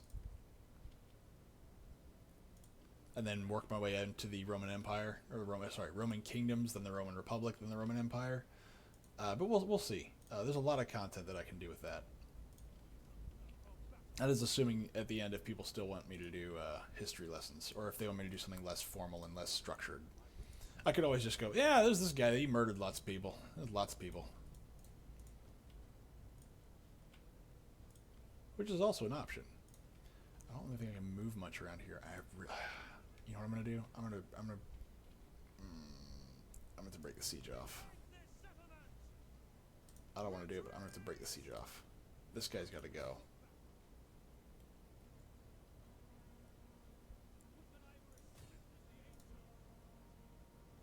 Okay, let's see what he got. I have lots of soldiers, and you don't. So yeah, that is the history of Avitus and Majorian. At least the ones that I can actually speak to. There's probably more stuff that happened that are more important, and there's probably more information that I could go after, but those are the important things that I could think of, and the ones that I found. I hope everybody enjoyed it. I know I enjoyed it. Let's see, let's move you guys right here. Oh, more cavalry. Oh no, you're not Vanguard cavalry. That's why. Palatina. Let's see, is that gonna work? Would that work? Is that good? That'll probably work. But I have reinforcements coming, so I don't want to move them too far.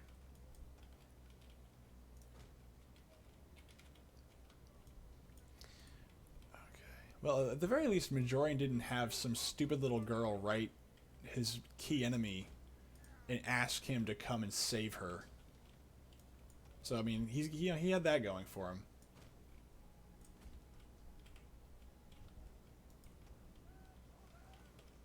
Ooh, or better, maybe what I should do is I should leave ancient history. Maybe we should go into, like, maybe Japanese history. We'll do, like, the Boshin War or, like, the Shoguns or something. I don't know.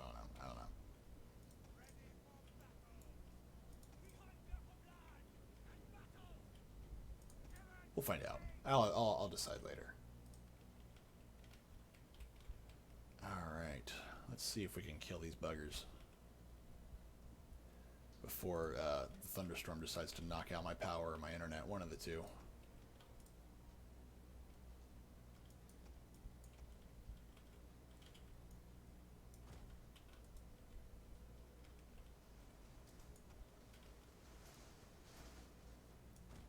No. I don't want cancer.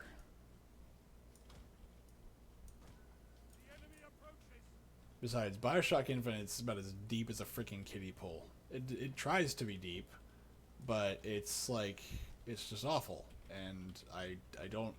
I've already put myself through that, and it's already on my YouTube channel, and I think it's still on here too. If you want to watch that, which I don't recommend it, unless you were there for it, if you want to go through the same torture that I went through, you are free to do that. I despise that game with a passion that few people have in life. It's trash. The writing is trash. The characters are trash. Oh, I know. And I can't help it because my hatred for it burns so brightly. So ever so brightly. It's not fair. Like, there's very few things in my life that I hate. Like, really, truly hate. That is most certainly one of those things. It just, I don't know how to describe it other than it's just a burning hatred that I can't seem to get away from. Because nobody should be forced to suffer that absolute abortion.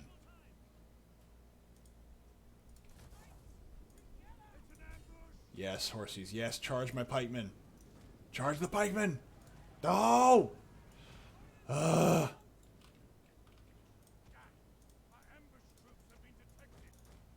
look at that. Is it an ambush? Were we trying to be an ambush? I don't even know. Get out of here. Attack them. Go. That's fine. Run away, fool. Alright. What are my committed tenseis are doing over there? And why are you not winning this handily? Jeez, I am just...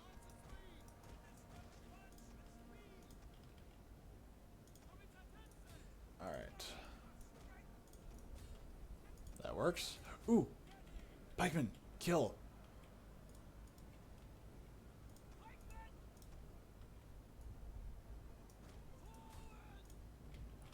Get him, pikeman. Get him. Yes! Get them, pikemen. Get them. Pokey sticks. Get him with the pokey sticks. That's right.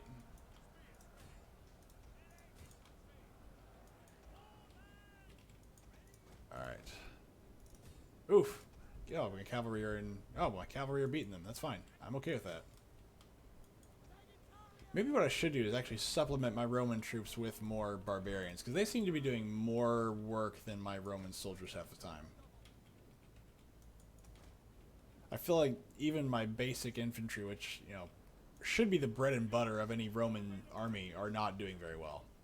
Which actually makes sense. Historically, that does make sense. The majority of the Roman armies, pretty much from the time of Honorius to, well, the fall, aren't really Roman. They're mostly barbarian, like Goth. Actually, the Goths are really there. That's really mostly a Goth fight. Which, I hate to break it to everybody, if they don't like the Goths, well, the Goths are the ones that really inherit the Roman Empire, or the pieces left over.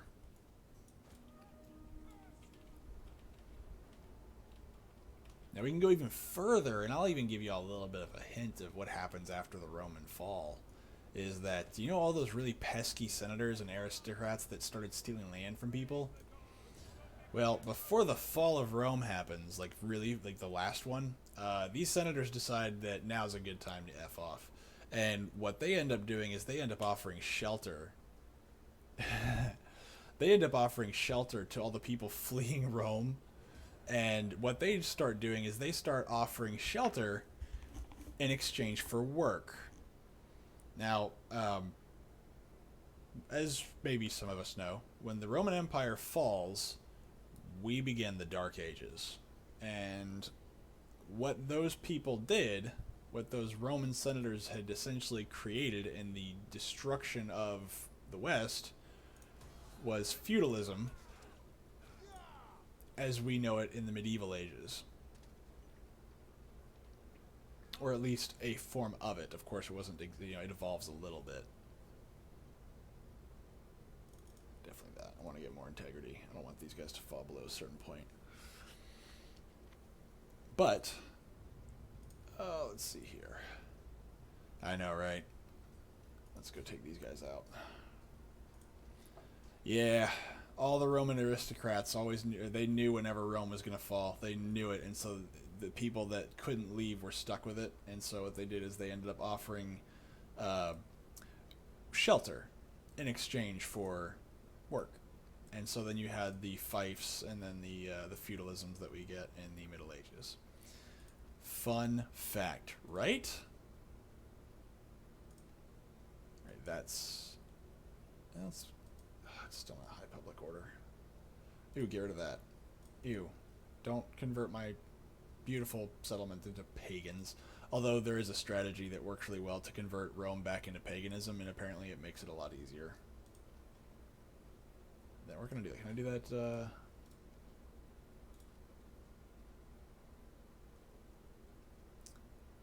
Those are Roman paganism somewhere in here. I think like what you do is you actually destroy all the churches, and then like Roman paganism takes over again within a few turns when you start the game, and then you just flip your religion to Roman paganism instead.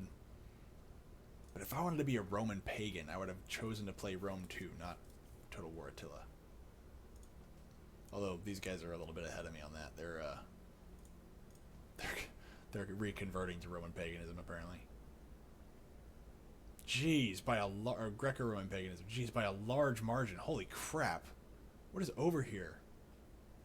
Jeez, I may have to put more churches up there. There's a food shortage here. I got a vineyard. I got more. That's because Reggie and we got lost. Okay. All right, governor. Definitely remove the corruption. Give me some of that. Remove the corruption. Give me some more of that.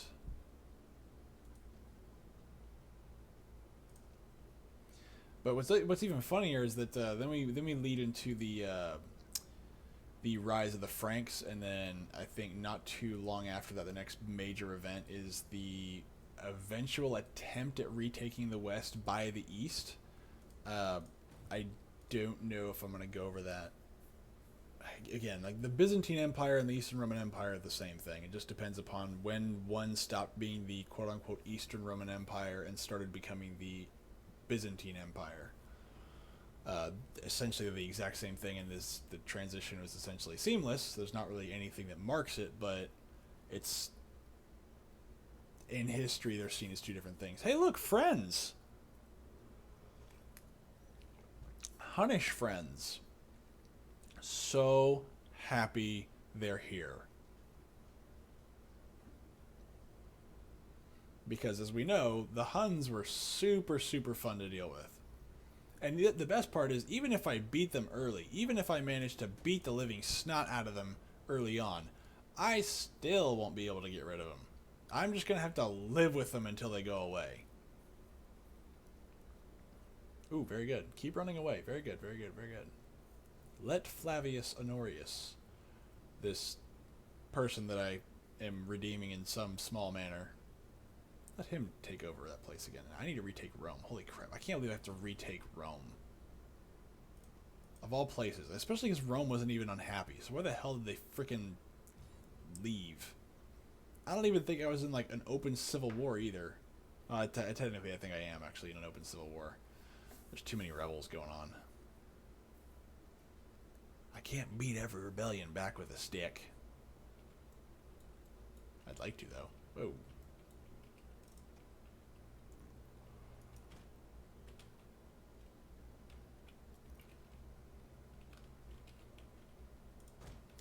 You'd like to think that, don't you? I would like to think that I can beat every rebellion back with a stick. But sadly, I cannot. They have this nasty habit of once I beat them down, 3 more pop up. It's a really nasty habit. They really got to stop that, though.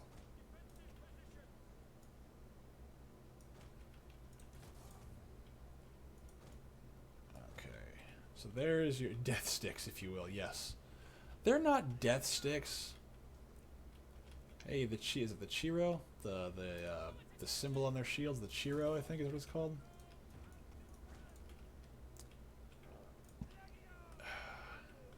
By this symbol, you will conquer Constantine.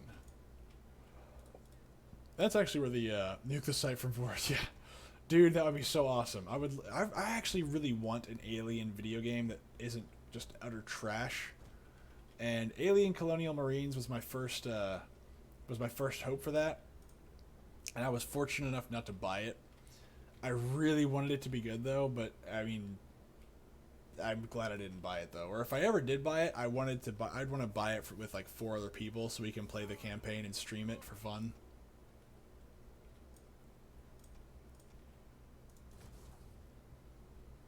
All right, there you go. There's your shield wall again, buddy. Is it 3-man teams? I don't even know. Whatever.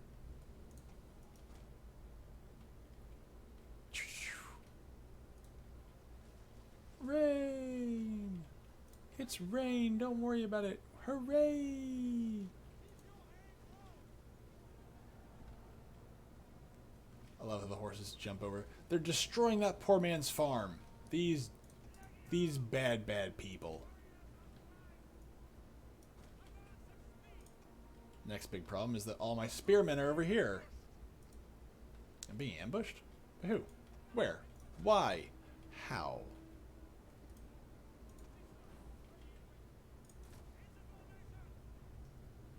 Base damage, higher armor penetration. Let's see, these guys are medium and these guys are heavy. Heavy. Okay, so I think regular arrows will be fine.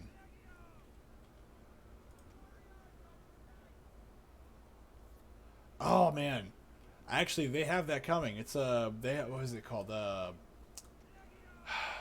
They're actually doing that. I forget what it's called though. I can't wait for it. At the same time, I can't wait for the new Warhammer 40k Left 4 Dead kind of thing. I liked Deathwing. The problem is that Deathwing wasn't that good. I can admit that. The Space Hulk Deathwing was not very good. It was. I wanted it to be. I wanted it to be so bad, but it was very repetitive and boring. I don't know, dude. People who hate people that play games with people. That's all I know. I mean, first off, if you think game developers actually give a crap about what their consumers want, I really don't know how I can help you at this point. They have proven time and time again they don't care. And they probably won't care.